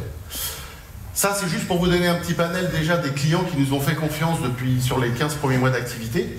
Un client qui était très très porteur, c'est BNP Paribas sur Vivatech, puisqu'on était juste derrière le logo Viva, et forcément ça a ramené déjà, il y a déjà 10% du chiffre d'affaires 2025 qui est déjà réalisé, donc c'est plutôt bien. Le gros avantage, c'est pour vous dire, c'est que plus je fais d'événements, plus j'ai de clients potentiels, et c'est une machine qui s'auto-alimente toute seule. Aujourd'hui, à fin juin, on sera déjà sur les chiffres du BP initiaux, donc on aura réalisé le chiffre d'affaires 2024. Pour 2025, on va doubler l'objectif, puisqu'on est déjà dans cette dynamique aujourd'hui. On a une activité qui génère à minima 50% de marge. On a un actionnaire familial qui va permettre si besoin, si je ne peux pas le faire en organique pour mon développement national, le faire avec un petit peu d'aide de la famille à hauteur de 150 000 euros. Et donc j'ai un petit delta de 50 000 euros pour l'investissement et le déploiement national pour pouvoir avoir 4 antennes en France et pour pouvoir répondre à l'ensemble des événements. Donc comme je vous l'ai dit, que ce soit conférences, séminaires, etc. Continuer la filière implantation, amener l'expertise et travailler avec les différents acteurs européens qui arrivent sur ce marché. On a un petit peu de retard, on a à peu près 10 ans de retard par rapport à l'Asie. Et puis aussi essayer de continuer de développer des applicatifs, comme je vous l'ai dit tout à l'heure. Voilà, Evolibot, c'est donc une première offre de location de robots de service pour vos événements.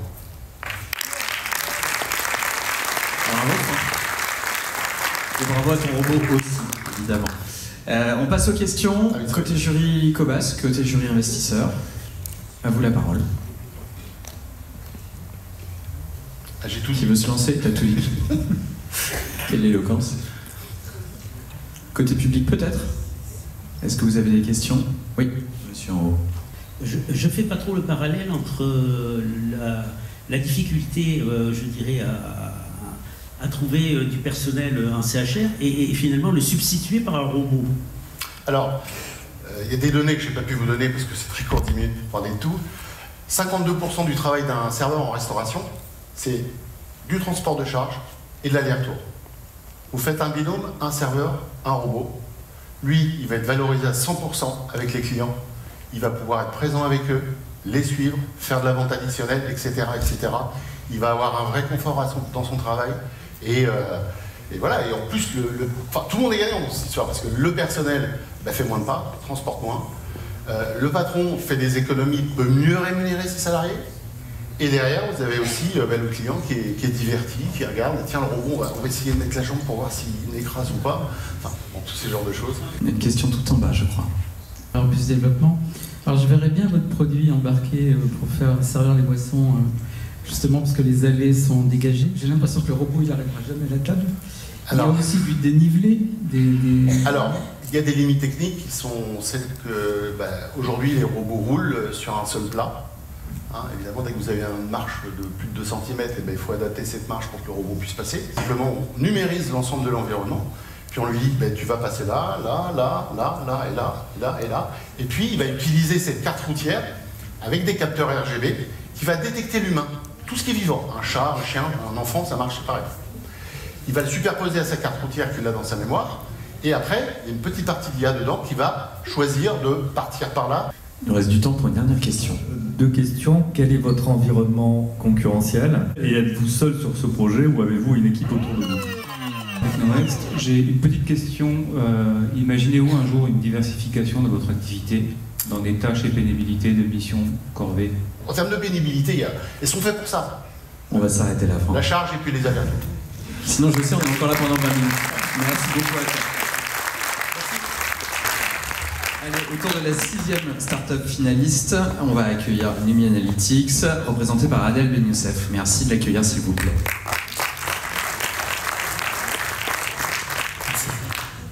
Numi est un projet immatériel.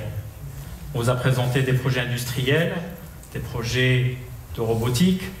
Et aujourd'hui, moi, je me présente devant vous pour vous présenter Numi. Donc, je suis Adel Ben Youssef, je suis un serial entrepreneur, un passionné de nouvelles technologies, et je baigne dans l'informatique depuis près de 40 ans.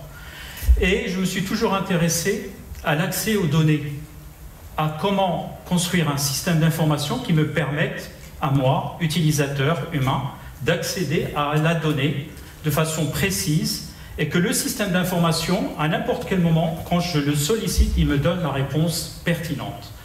Et aujourd'hui, on se retrouve avec une multitude d'outils pour chercher nos informations sur Internet. Qu'est-ce qu'on attend de ces outils-là?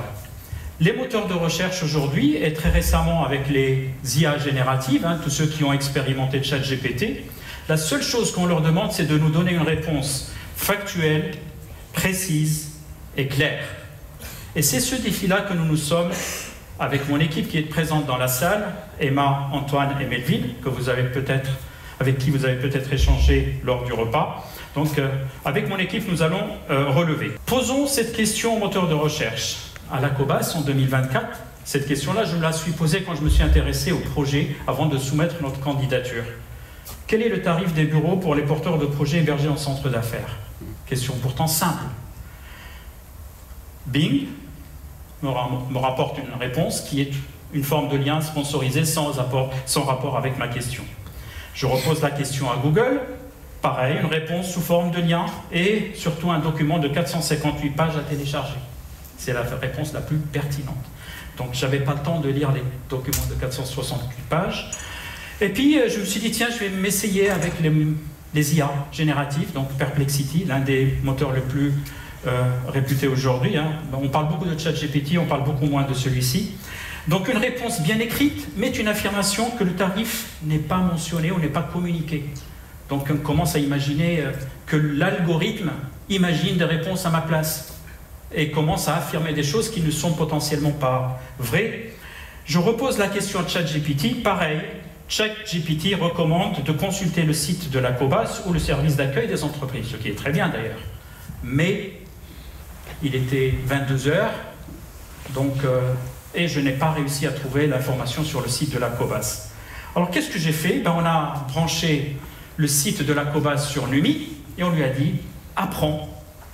On a lancé nos algorithmes sur ce site-là, on lui a dit « apprends ». Prends de la connaissance, toute la connaissance, les fichiers, les sites web, les documents PDF, tout ce qui peut être exploré à partir de ce site-là, et répond à la même question. Et automatiquement, on a posé la question, et on a eu un petit résumé qui explique exactement ce qu'on cherchait. Et avec ce résumé, on avait aussi une liste de réponses sur lesquelles on pouvait cliquer pour aller à l'endroit précis qui nous indiquait le tarif recherché, le Graal. Donc, NUMI convient potentiellement à toutes les entreprises, publiques et privées, pour aller chercher la bonne information et la mettre à disposition de l'utilisateur. Et en quoi il est intéressant? C'est parce qu'il permet de poser la question dans la langue naturelle, ce qu'on appelle le langage naturel, mais aussi dans la langue de l'interlocuteur. Le corpus de connaissances peut être en français, mais rien ne m'empêche de poser ma question en espagnol ou en anglais, en arabe, en chinois ou en grec. Et la réponse est générée automatiquement, et on génère aussi des résumés explicites pour aider la personne à bien comprendre que la réponse est pertinente. Donc ça ouvre de nouvelles possibilités pour vous et pour toutes les entreprises. L'idée, c'est d'avoir un outil de recherche qui est multilingue et qui répond simplement et surtout qui donne des réponses garanties par le fournisseur de services. Donc NUMI, c'est le mariage du moteur de recherche sémantique avec les IA génératives. Donc NUMI Analytic peut être un outil indispensable pour même permettre l'accès aux informations en 24/7. Il permet donc la conversation en langage naturel pour ouvrir un champ d'exploitation de vos données produites à de nouvelles populations ou à des populations qui n'ont pas forcément une facilité d'accès ou de lecture de vos documents. Ça peut aussi ouvrir la voie pour vous qui produisez de l'information à la non-traduction systématique de toutes vos documentations pour les mettre à disposition de vos utilisateurs. Et donc, ça peut être aussi un très bon complément des centres d'appel parce que ça va décharger les centres d'appel des recherches fastidieuses qu'ils doivent faire pour répondre à leurs interlocuteurs et donc un gain de temps. Mais le point le plus important pour nous, c'est la lutte contre la fracture numérique et l'électronisme. L'idée, c'est de dire, puisque NUMI sait parler en langage naturel avec un interlocuteur, pourquoi ne pas l'utiliser justement pour permettre à des populations qui aujourd'hui ont des difficultés à accéder au numérique de travailler avec NUMI. Donc comment démarrer avec NUMI aujourd'hui? On a développé un starter kit. Un starter kit, c'est bon, vous nous donnez votre source de données, ça peut être un site web, ça peut être quelques documents PDF, des documents Word, quelle que soit la typologie de votre document produit, et on vous donne une interface pour le tester. Et ensuite, il y a des abonnements mensuels. Donc, et pour le starter kit, c'est exactement ce que nous avons fait sur ce kit sur le site de la COBAS. D'ailleurs, vous avez en QR code, vous pouvez le flasher pour tester vous-même avec vos propres questions sur NUMI, ou sinon vous tapez cobas.advantera.net pour le tester. NUMI peut être alimenté avec une multitude de documents. Donc je ne vais pas tous les parcourir, mais donc ce qu'il faut retenir, il suffit de brancher la source de données, configurer quelques paramètres et vous avez accès à votre système d'information. Vous pouvez l'utiliser partout et à tout moment, donc accessible 24 heures sur 24, 7 jours sur 7. Donc en libre service, donc portée de tous et dans toutes les langues. Réponse en temps réel, parce que si vous y branchez, vous rajoutez, en fait, on a des capacités de mise à jour en temps réel. Ça veut dire que vos utilisateurs et les personnes qui consulteront vos sites web ou vos sites d'information recevront les informations les plus à jour. Et surtout, ça ouvre de nouvelles perspectives à la création de services. Aujourd'hui, créer un chatbot à partir de Lumi, c'est un claquement de doigts.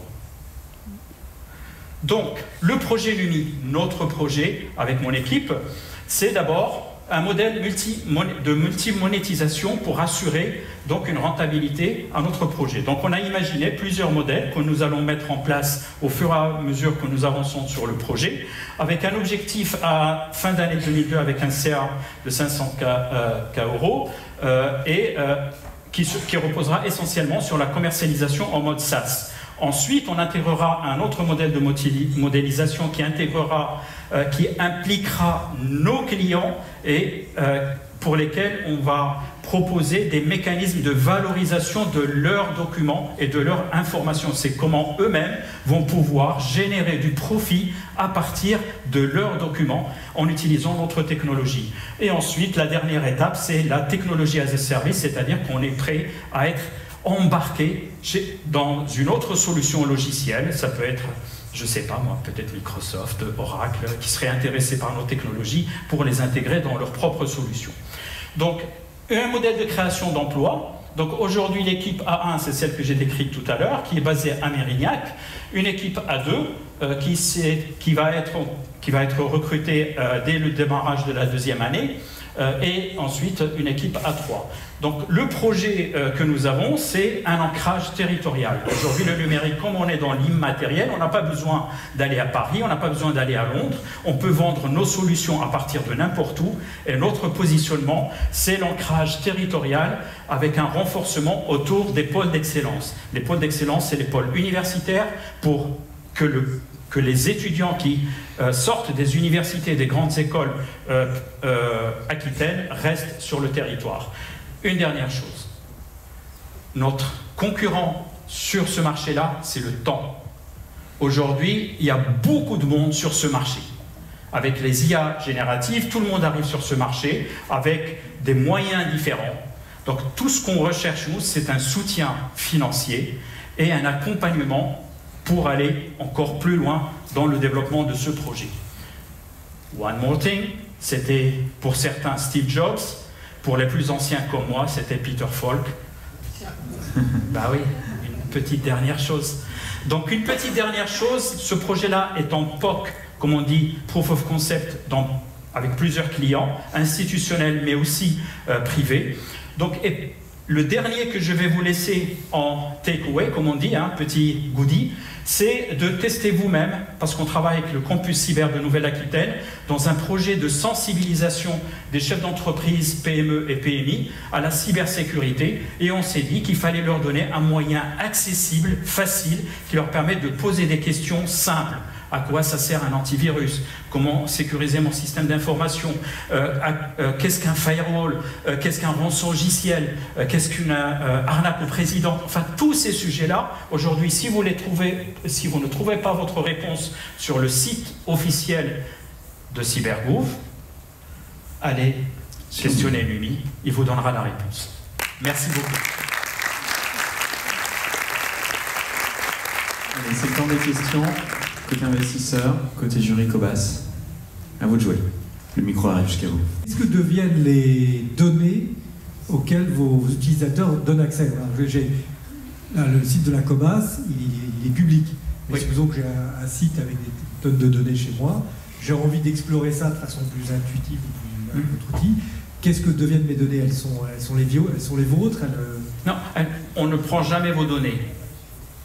Nos données sont chez vous. C'est pour indexer.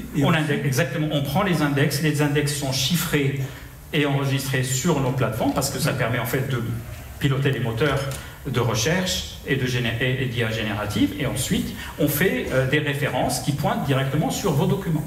Donc jamais on récupère... Personne d'autre n'a accès à ces références-là. Je suis le seul propriétaire. Absolument. Et on a bien évidemment intégré cette notion de confidentialité des données parce qu'elle nous a été soulevée par un cabinet comptable avec qui nous travaillons et qui a évidemment beaucoup de données confidentielles à gérer, qui sont les données de ses clients, notamment les bilans comptables, les contrats. Et donc on leur permet de créer ce qu'on appelle des assistants comptables qui aident les personnes à chercher les bonnes informations dans un...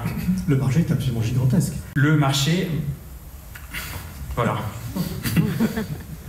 Et dans tous les secteurs d'activité. Il n'y a pas un secteur qui peut se dire « je ne suis pas intéressé ». Quelle est votre valeur ajoutée par rapport à ChatGPT? ChatGPT, aujourd'hui, c'est très bien.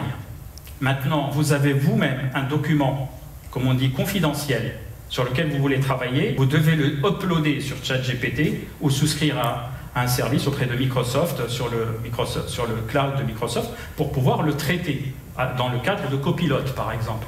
Ça, c'est une problématique pour certaines entreprises. Par exemple, on ne va pas demander à la commune, au gestionnaire de la COBAS de mettre, par exemple, tout le site web directement dans ChatGPT. Nous, ce qu'on dit, c'est qu'on permet aux entreprises de elles-mêmes garder les visiteurs qui viennent sur leur site.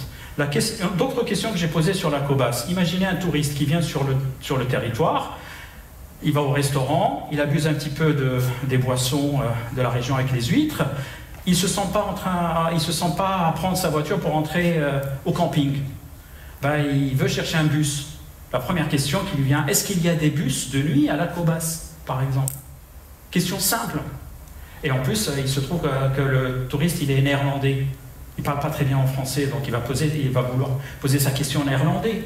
Donc, si vous avez flashé le site de la COBAS, posez la question dans une autre langue. Est-ce qu'il y a des bus de nuit dans la COBAS? Et vous verrez que NUMI va vous rapporter les éléments. Il se trouve que ces éléments-là, dans le résumé, peuvent être traduits en néerlandais, mais comme la base, si on pointe, évidemment le document est en français, il va ressortir le document en français, de complément d'information. Donc ça crée de nouveaux services. Ça peut aider, par exemple, ici, si je me limitais qu'à cet exemple-là, ça peut aider à construire de nouveaux services et peut-être adapter les services à la population qui visite un territoire à un moment donné, en termes de tourisme. Donc il y a énormément de débouchés là-dessus. Ils posent leurs questions en arabe et ils auront la réponse en arabe, alors tous nos documents sont en PDF français. Absolument. Ah bon? Oui. Ça mérite d'être testé. Emma, tu notes? Les belles histoires démarrent toujours comme ça. Il reste 30 secondes. Bravo, Alain. Merci.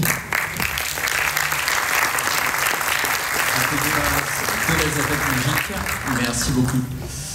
7e et dernier pitch de la finale. J'accueille Samia Damouni, fondatrice de Cycle Zen. Merci d'applaudir.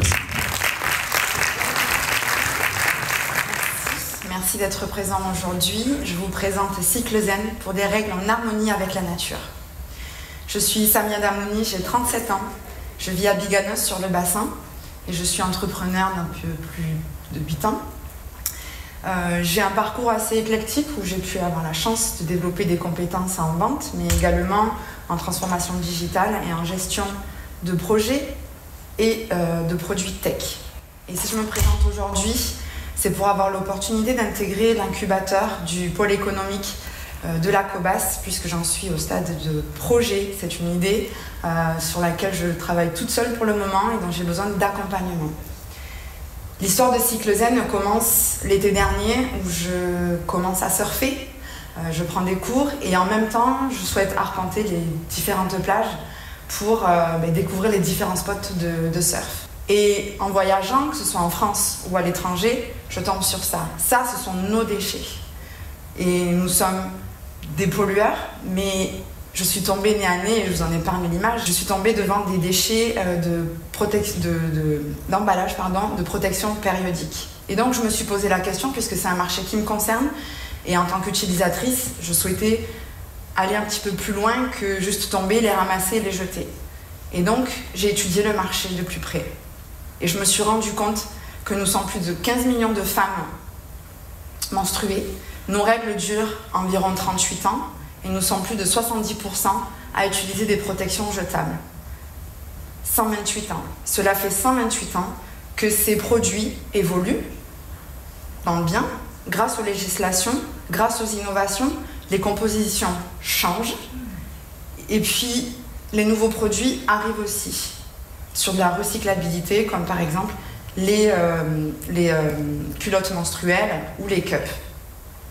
C'est un marché qui pèse aujourd'hui 447 millions d'euros en 2023 en France. Et depuis quelques années, nous voyons une croissance des distributeurs de protection périodique dans les espaces publics et depuis très récemment en entreprise. Et donc c'est ce marché-là qui a porté mon attention, puisque grâce à Frédérique Vidal, donc anciennement ministre de l'Éducation, aujourd'hui les étudiantes ont la possibilité d'avoir accès à des protections périodiques gratuitement, financées par les collectivités. Et aujourd'hui, les entreprises ont également la possibilité de mettre en place un projet tel que celui-ci via une action RSE. Et donc, en tant que femme, et avec des anecdotes pas sympas en entreprise, où évidemment on a pu avoir certains incidents, je me suis un petit peu plus penchée, je me suis dit que cette action RSE était intéressante à développer. Et là me revient en fait le moment où j'allais surfer en me disant si je vais sur ce secteur-là, je vais encore être un pollueur. Puisque ce marché est un pollueur. Plus de 70 000 tonnes de déchets sont rejetés. Le temps de décomposition est de 400 à 450 ans. Les produits et les emballages sont enfouis ou incinérés. Et donc ils polluent également nos océans, puisque certains produits peuvent être malencontreusement jetés dans les toilettes. Et puis en France, il n'existe pour le moment aucune solution de recyclage. Des acteurs sont présents sur le marché au niveau des distributeurs de protection périodique. Et donc, tous permettent de répondre à une action RSE importante et à une question d'accessibilité pour les femmes. Par contre, elles ne pensent pas à la recyclabilité, elles ne sont que sur la distribution et la mise à disposition. Et donc, cela implique donc une augmentation des déchets et pèse sur le bilan carbone des entreprises qui souhaitent mettre en place une belle action comme celle-ci. Et donc avec Cyclezen, je souhaite pouvoir fabriquer et distribuer des protections périodiques qui seront fabriquées en matière organique, biosourcée, biodégradable et compostable. Ce sera vraiment le cœur de Cyclezen. Et pour pouvoir faire partie de cette économie circulaire et éviter les déchets, eh bien, j'ai pensé à une création d'une filière de collecte des protections usagées. Les alchimistes, par exemple, eux, ont mis en place une filière de collecte de couches de bébés. Des fabricants aujourd'hui se sont posés également la question sur la recyclabilité des couches, qui est aussi un marché très polluant. Et donc, les alchimistes ont créé une collecte qui permet de collecter ces protections pour bébés et qui sont biodégradables et compostables. Il y a également BC Compost, qui est une start-up bordelaise, qui peut être aussi un acteur vers qui je pourrais me tourner, qui a développé un réseau de collecte, eux plus dédiés sur l'alimentaire, mais qui pourrait être un des partenaires de Cyclezen sur la partie collecte. Et enfin, après la collecte, il y a la valorisation. Et la valorisation se fait grâce au compostage industriel, qui permet aujourd'hui de pouvoir transformer ces protections usagées en engrais riches pour l'agriculture. C'est le cas aujourd'hui pour les couches, et il y a également une possibilité de pouvoir le faire pour les protections périodiques. J'ai identifié deux acteurs, Pénin et Moulineau, qui sont situés en Gironde et qui sont experts du compostage industriel et vers qui également je souhaite me tourner pour créer cette filière et donc faire partie de cette économie circulaire et être en conformité avec la loi anti-gaspillage pour une économie circulaire. Cyclezen serait en conformité, mais les entreprises aussi qui souhaitent mettre une action comme celle-ci le seront. Les bénéfices sont nombreux. Alors, d'une part, pour les entreprises et les collectivités, c'est de mettre en place une action RSE, zéro déchet, de faire partie de cette économie circulaire pour protéger notre environnement et, bien évidemment, de toujours valoriser le bien-être des femmes, que ce soit dans les lieux publics ou en entreprise.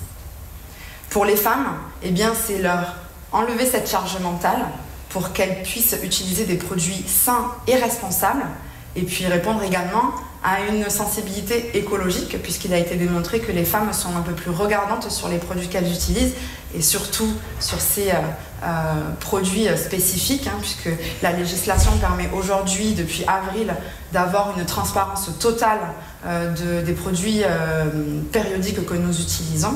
Et puis c'est aussi une possibilité de les mettre au cœur de cette pratique durable. Et enfin, le bénéfice et aussi pour l'environnement, puisque avec Cyclezen, je souhaite valoriser une production éco-responsable qui permet de réduire les déchets et également les sources d'émissions de gaz à effet de serre, tout en fabriquant de l'amendement et permettre la fertilisation des cultures agricoles grâce au compost. Aujourd'hui, donc j'en suis vraiment au tout début, je pense viser les PME, les ETI et les grandes entreprises, ainsi que les collectivités et les structures publiques qui souhaitent mettre en place une action RSE sans déchets. Et le modèle économique repose sur la vente des distributeurs, des protections périodiques biodégradables et compostables, de la vente de collecteurs de protection périodique usagés spécifiques, et la facturation du service de collecte. Afin d'évaluer grossièrement, ce sont des toutes premières prévisions avec des chiffres que j'ai grâce à des premiers échanges que j'ai avec des fabricants, évaluer en fait le potentiel de l'offre pro, mais également anticiper le besoin en financement pour pouvoir développer ce projet-là. Et donc on peut voir que le chiffre d'affaires reposera essentiellement sur la vente des protections périodiques, sa distribution et son recyclage. Mais pour pouvoir atteindre cela, il y a des étapes à passer. Aujourd'hui, je suis en discussion avec des fabricants de protection périodique qui rentrent, on va dire, à 80% dans mon cahier des charges. Et donc, ils sont basés en Espagne, en Italie, en Angleterre et une entreprise en France. Mais qui n'est pas encore sur du compost. Pour le moment, des produits compostables, pardon. Pour le moment, une seule usine se rapproche le plus de mon cahier des charges.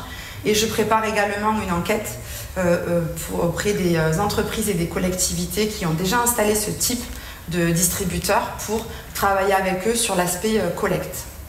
Pour la suite, eh bien, c'est de pouvoir être incubé et être accompagné sur différents sujets, m'aider à construire une équipe, puisque je suis toute seule aujourd'hui, ça fait à peu près 2 mois que je travaille sur le projet, de pouvoir trouver des financements, travailler sur la R&D et également mener des partenariats pour développer la filière de collecte et de valorisation. Pour 2025, je prévois donc la phase de test avec des clients pilotes en Nouvelle-Aquitaine, avec le développement d'une solution de suivi personnalisé de la distribution à la collecte, le recrutement de forces de vente et de salariés en communication, et enfin la commercialisation de l'offre pro. Pour les 3 prochaines années, donc la vision de Cyclezen, eh bien, c'est de créer de l'emploi sur notre région, élargir sur une offre publique et pourquoi pas permettre à des particuliers de pouvoir utiliser ces produits et aussi de pouvoir, grâce à de la collecte de proximité, pouvoir jeter leur protection périodique dans des bacs spécifiques, créer une fondation pour lutter contre la précarité menstruelle dans le sport. Ça, c'est un petit rêve que j'ai puisque je suis issue du sport. Et penser à l'industrialisation en France et pourquoi pas lancer de nouveaux produits également biodégradables et compostables. Je vais devoir te couper, Samia. On est à 10 minutes. Cela dit, c'est le temps des échanges. Donc tu vas pouvoir sans doute approfondir la suite. On peut l'applaudir. À vous de jouer, chers investisseurs, cher Jury Jacobas. À vos questions. French Tech Bordeaux.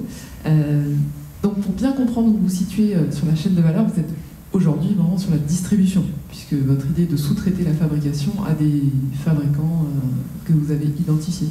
Oui, tout à fait. Donc c'est plus sur la distribution, puisqu'au niveau de la fabrication, donc, ce serait des années de recherche et de développement. Et l'idée aujourd'hui, c'est de pouvoir faire appel en fait, à des fabricants qui ont déjà un produit qui fonctionne et qui peut être développé sous la marque donc, Cyclezen. Mais aujourd'hui, sur cette partie-là, avec par exemple le fabricant avec qui je suis en contact actuellement, je n'ai pas encore la totalité des données, savoir si c'est un produit 100% compostable et biodégradable, savoir si c'est que les emballages, si c'est qu'une partie. Et donc l'idée d'aller les rencontrer, c'est vraiment d'aller voir tout le process de fabrication et d'être sûr que ce produit est totalement compostable et biodégradable. Il y a une norme française, donc la 13432, qui justement est obligatoire et qu'on est obligé d'obtenir pour être labellisé compostable et biodégradable. Et donc ça sera cette étape-là à franchir avec un fabricant, justement pour gagner du temps sur toute la recherche et développement qui peut prendre entre 4 et 5 ans par exemple. Vous dites que pour les couches pour enfants, le procédé existe déjà, y compris de compostable et biodégradable. Oui. Et pourquoi c'est pas directement applicable alors de la couche pour enfants à ce type de produit? Tout simplement parce que, alors c'est une bonne question, puisque hier par exemple, donc il y a une start-up bordelaise qui est sur le sujet de fabrication de couches de bébés que j'ai rencontré hier et avec qui nous avons discuté longuement, qui eux ont développé le produit, ont mené toute la R&D pendant 4 ans pour les couches de bébés et qui me disaient justement qu'elles souhaitaient pouvoir à terme aller sur le marché Femcare, mais que déjà en fait rien que le marché de la couche de bébé est tellement grand, énorme, avec beaucoup de sollicitations. Pareil pour les alchimistes, c'est déjà un marché qui est dense,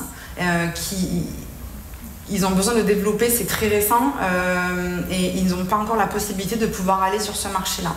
Et donc l'idée, c'est de pouvoir travailler avec eux. Elle va pouvoir m'accompagner sur ce sujet-là, sans partager sa formule, mais en tout cas sur la partie collecte. Il y a des difficultés avec les composteurs industriels, par exemple, puisqu'il y a 1 an ou 2, ils n'étaient pas encore prêts à le faire pour les couches de bébés. Ça a commencé à peu près il y a 6 mois, 1 an. Voilà. Donc le temps que ça arrive sur les autres produits, ça prend encore un peu plus de temps. Question suivante. Les bras commencent à se lever. Développement. Ma question porte sur où vous vous situez sur la chaîne de valeur. En fait, et quelle est votre plus-value? Qu'est-ce que vous allez protéger par rapport à d'autres entrants sur ce produit, puisque en fait vous sous-traitez la prod. Et donc, qu'est-ce qui empêche de grands fabricants finalement de faire ce que vous voulez faire? Alors ça ne l'empêche pas, et justement l'objet de ma visite, c'est de connaître mieux leurs produits, puisque s'ils ont déjà vraiment ce produit à 100% compostable, biodégradable et qui peut être certifié, c'est un produit qui est déjà finalement commercialisé, mais dont personne ne parle. C'est un fabricant, pour être transparente avec vous, qui est distribué par beaucoup de marques françaises. Voilà. Et si je passe directement par eux, eh bien cela permettrait en fait de pouvoir valoriser beaucoup plus cette partie collecte.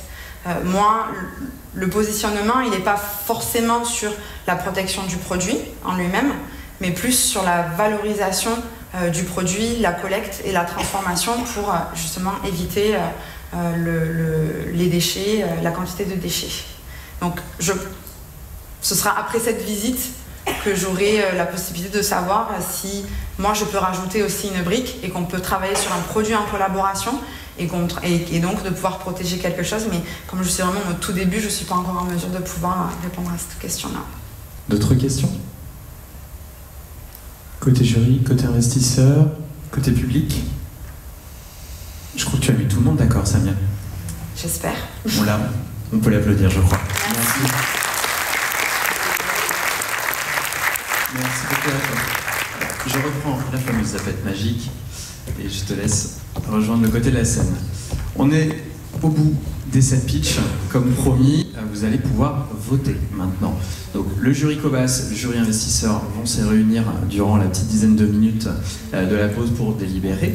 Et puis vous, dans le public, je vous invite également à voter.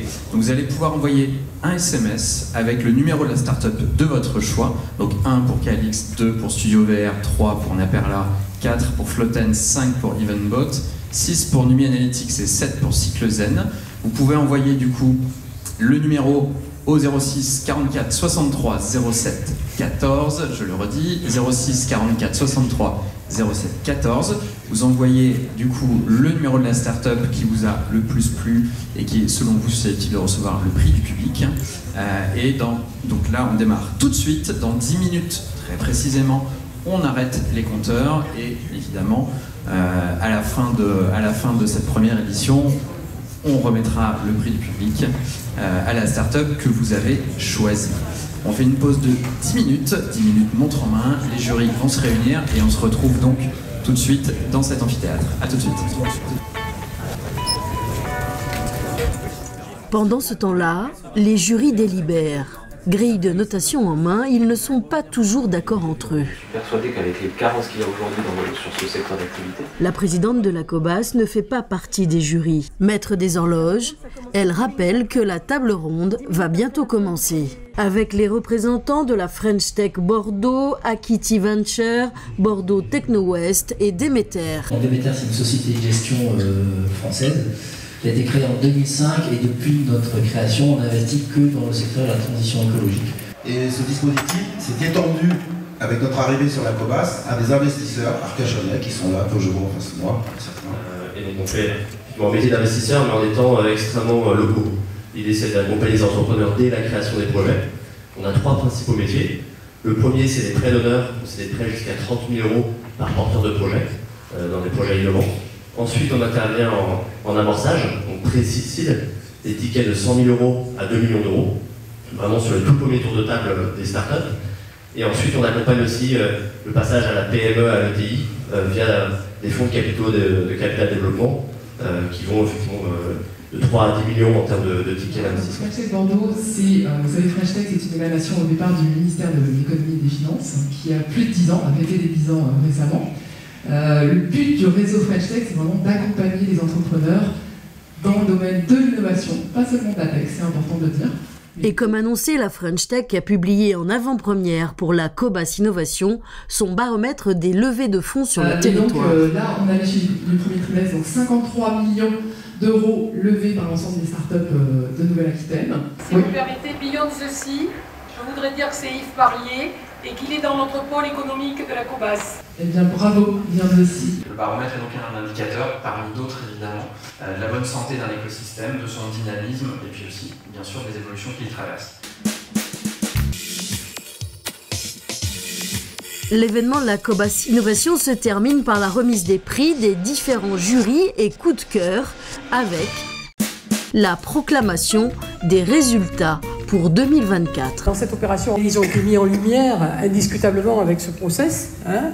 Ils ont donné, il y a eu quelques petits clins d'œil d'ailleurs, j'ai entendu ici, vous prendre rendez-vous pour tout à l'heure. Donc quel que soit le résultat, il y a eu des contacts. Et ça c'est très fort. C'est ce qu'on voulait faire avec la Cobas Innovation. Et je crois que ce pari est réussi, cette décision, parce que je sais que les deux jurys, le jury du public, et c'est un coup de cœur souvent le prix du jury, mais je sais que le jury de la Cobas et le jury des investisseurs, ils ont noté, j'ai vu les grilles de notation, ça a été fait très scientifiquement, quelque part.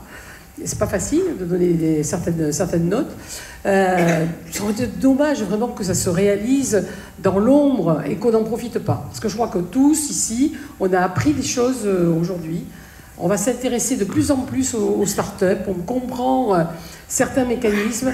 Donc vraiment, voilà, c'est beaucoup de plaisir à ce stade. Bonsoir à tous. Le prix Cobas ce soir, effectivement, ça a été compliqué parce qu'il y a eu quelques discussions. Effectivement, nous avons eu 7 beaux projets. Mais nous avons donc pris notre décision. Et en première place, nous avons mis la société Floten. On peut applaudir et on peut inviter à monter sur scène d'ailleurs. Nous sommes donc très heureux, la présidente et moi-même, de vous accueillir. Voilà. Alors ça veut dire quoi concrètement? Il a gagné quoi? 6 mois d'hébergement? 6 mois d'hébergement gratuit. Voilà, et un accompagnement de Bordeaux Techno West. L'aventure ne fait que commencer. Exactement. Merci beaucoup. Je suis très touché. Donc merci beaucoup. Très fier et très touché. Alors, on va vous proposer on peut rester l'applaudir. là. En deuxième place, la Société Calix. D'accord. Elle peut venir la Société Calix, hein, elle peut nous rejoindre. Et en troisième place, la Société Lumi Analytics. Il y aura une belle photo de famille après. Voilà, alors c'est important parce que il pourrait y avoir des ex-aequo, je ne sais pas. Qu'est-ce qui s'est passé du côté des investisseurs? Alors, du côté des investisseurs, d'abord, ce que je voudrais dire, Madame la Présidente, en te remerciant de nous avoir organisé une journée magnifique, c'est que nous avons été, nous les investisseurs, impressionnés par la qualité et, je dirais, la motivation de l'ensemble des 7 participants.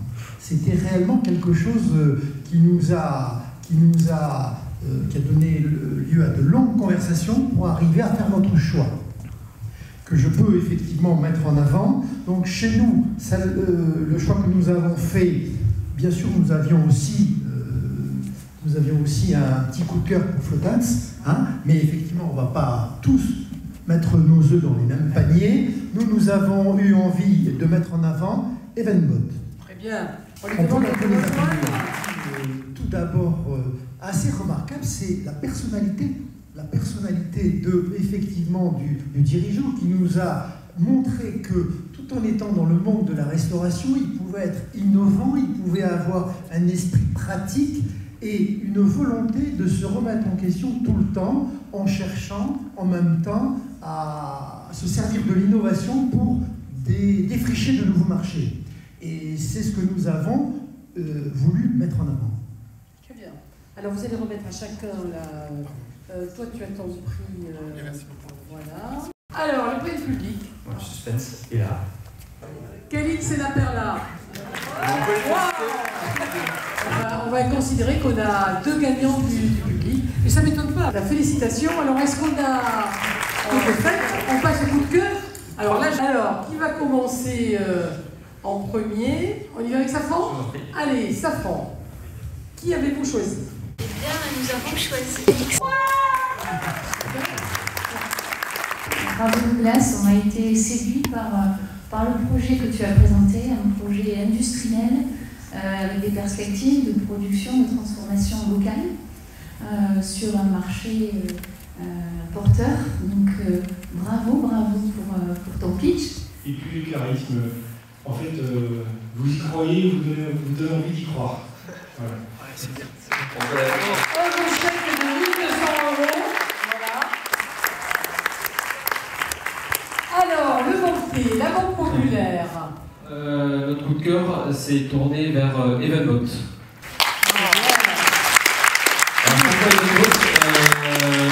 Parce que je pense qu'on ça répond à un réel besoin sur le marché aujourd'hui. On voit qu'il y a une carence effective sur ce secteur, notamment au niveau du self-share. Et je pense qu'on est qu'au début de tout ce qui est robotisation dans ce secteur-là. Et puis toute l'énergie, l'investissement, le parcours du dirigeant voilà, nous a parfaitement séduit. Alors, les industriels, Airbus Développement, quel est son regard? On a retenu Flottans. La neurostimulation, je pense, ouvre la voie à plein de cas d'usage dans différentes pathologies. Et en plus, je pense que l'impact social en termes d'emploi, ici, pour le COBAS, ce sera important. Félicitations encore. Il est clair que nous avons, n'est-ce pas Pierre, beaucoup de possibilités pour intégrer des startups, des entreprises innovantes. On en a beaucoup. Il n'y a pas que l'appel à projet dont on a longuement parlé cet après-midi. Il n'y a pas que ça. Cette formule est une très belle formule que moi je considère qu'il faut poursuivre, qui est très bien dans la lumière, comme on l'a fait aujourd'hui. Mais il n'y a pas que ça. On a un comité de sélection Et donc, il y a des entreprises qu'on ne va pas lâcher comme ça. Je pense qu'on peut très très bien retravailler certains dossiers avec vous et, voilà, et vous faire des propositions dans notre pôle économique. Vous savez que notre pôle économique, on ne cherche pas à le remplir. Merci beaucoup à vous, parce que c'est vous qui avez fait le succès de la Cobas Innovation, c'est vous en répondant présent, en jouant le jeu. Je trouve qu'il s'est noué des relations. Et encore une fois, j'étais sûre qu'en mettant ensemble des gens d'horizons divers, faisant qu'ils puissent discuter, que ça allait amener beaucoup de synergie. C'est le cas. Et en plus, je pense qu'on a pris tous du plaisir. Merci du fond du cœur à vous. Merci beaucoup.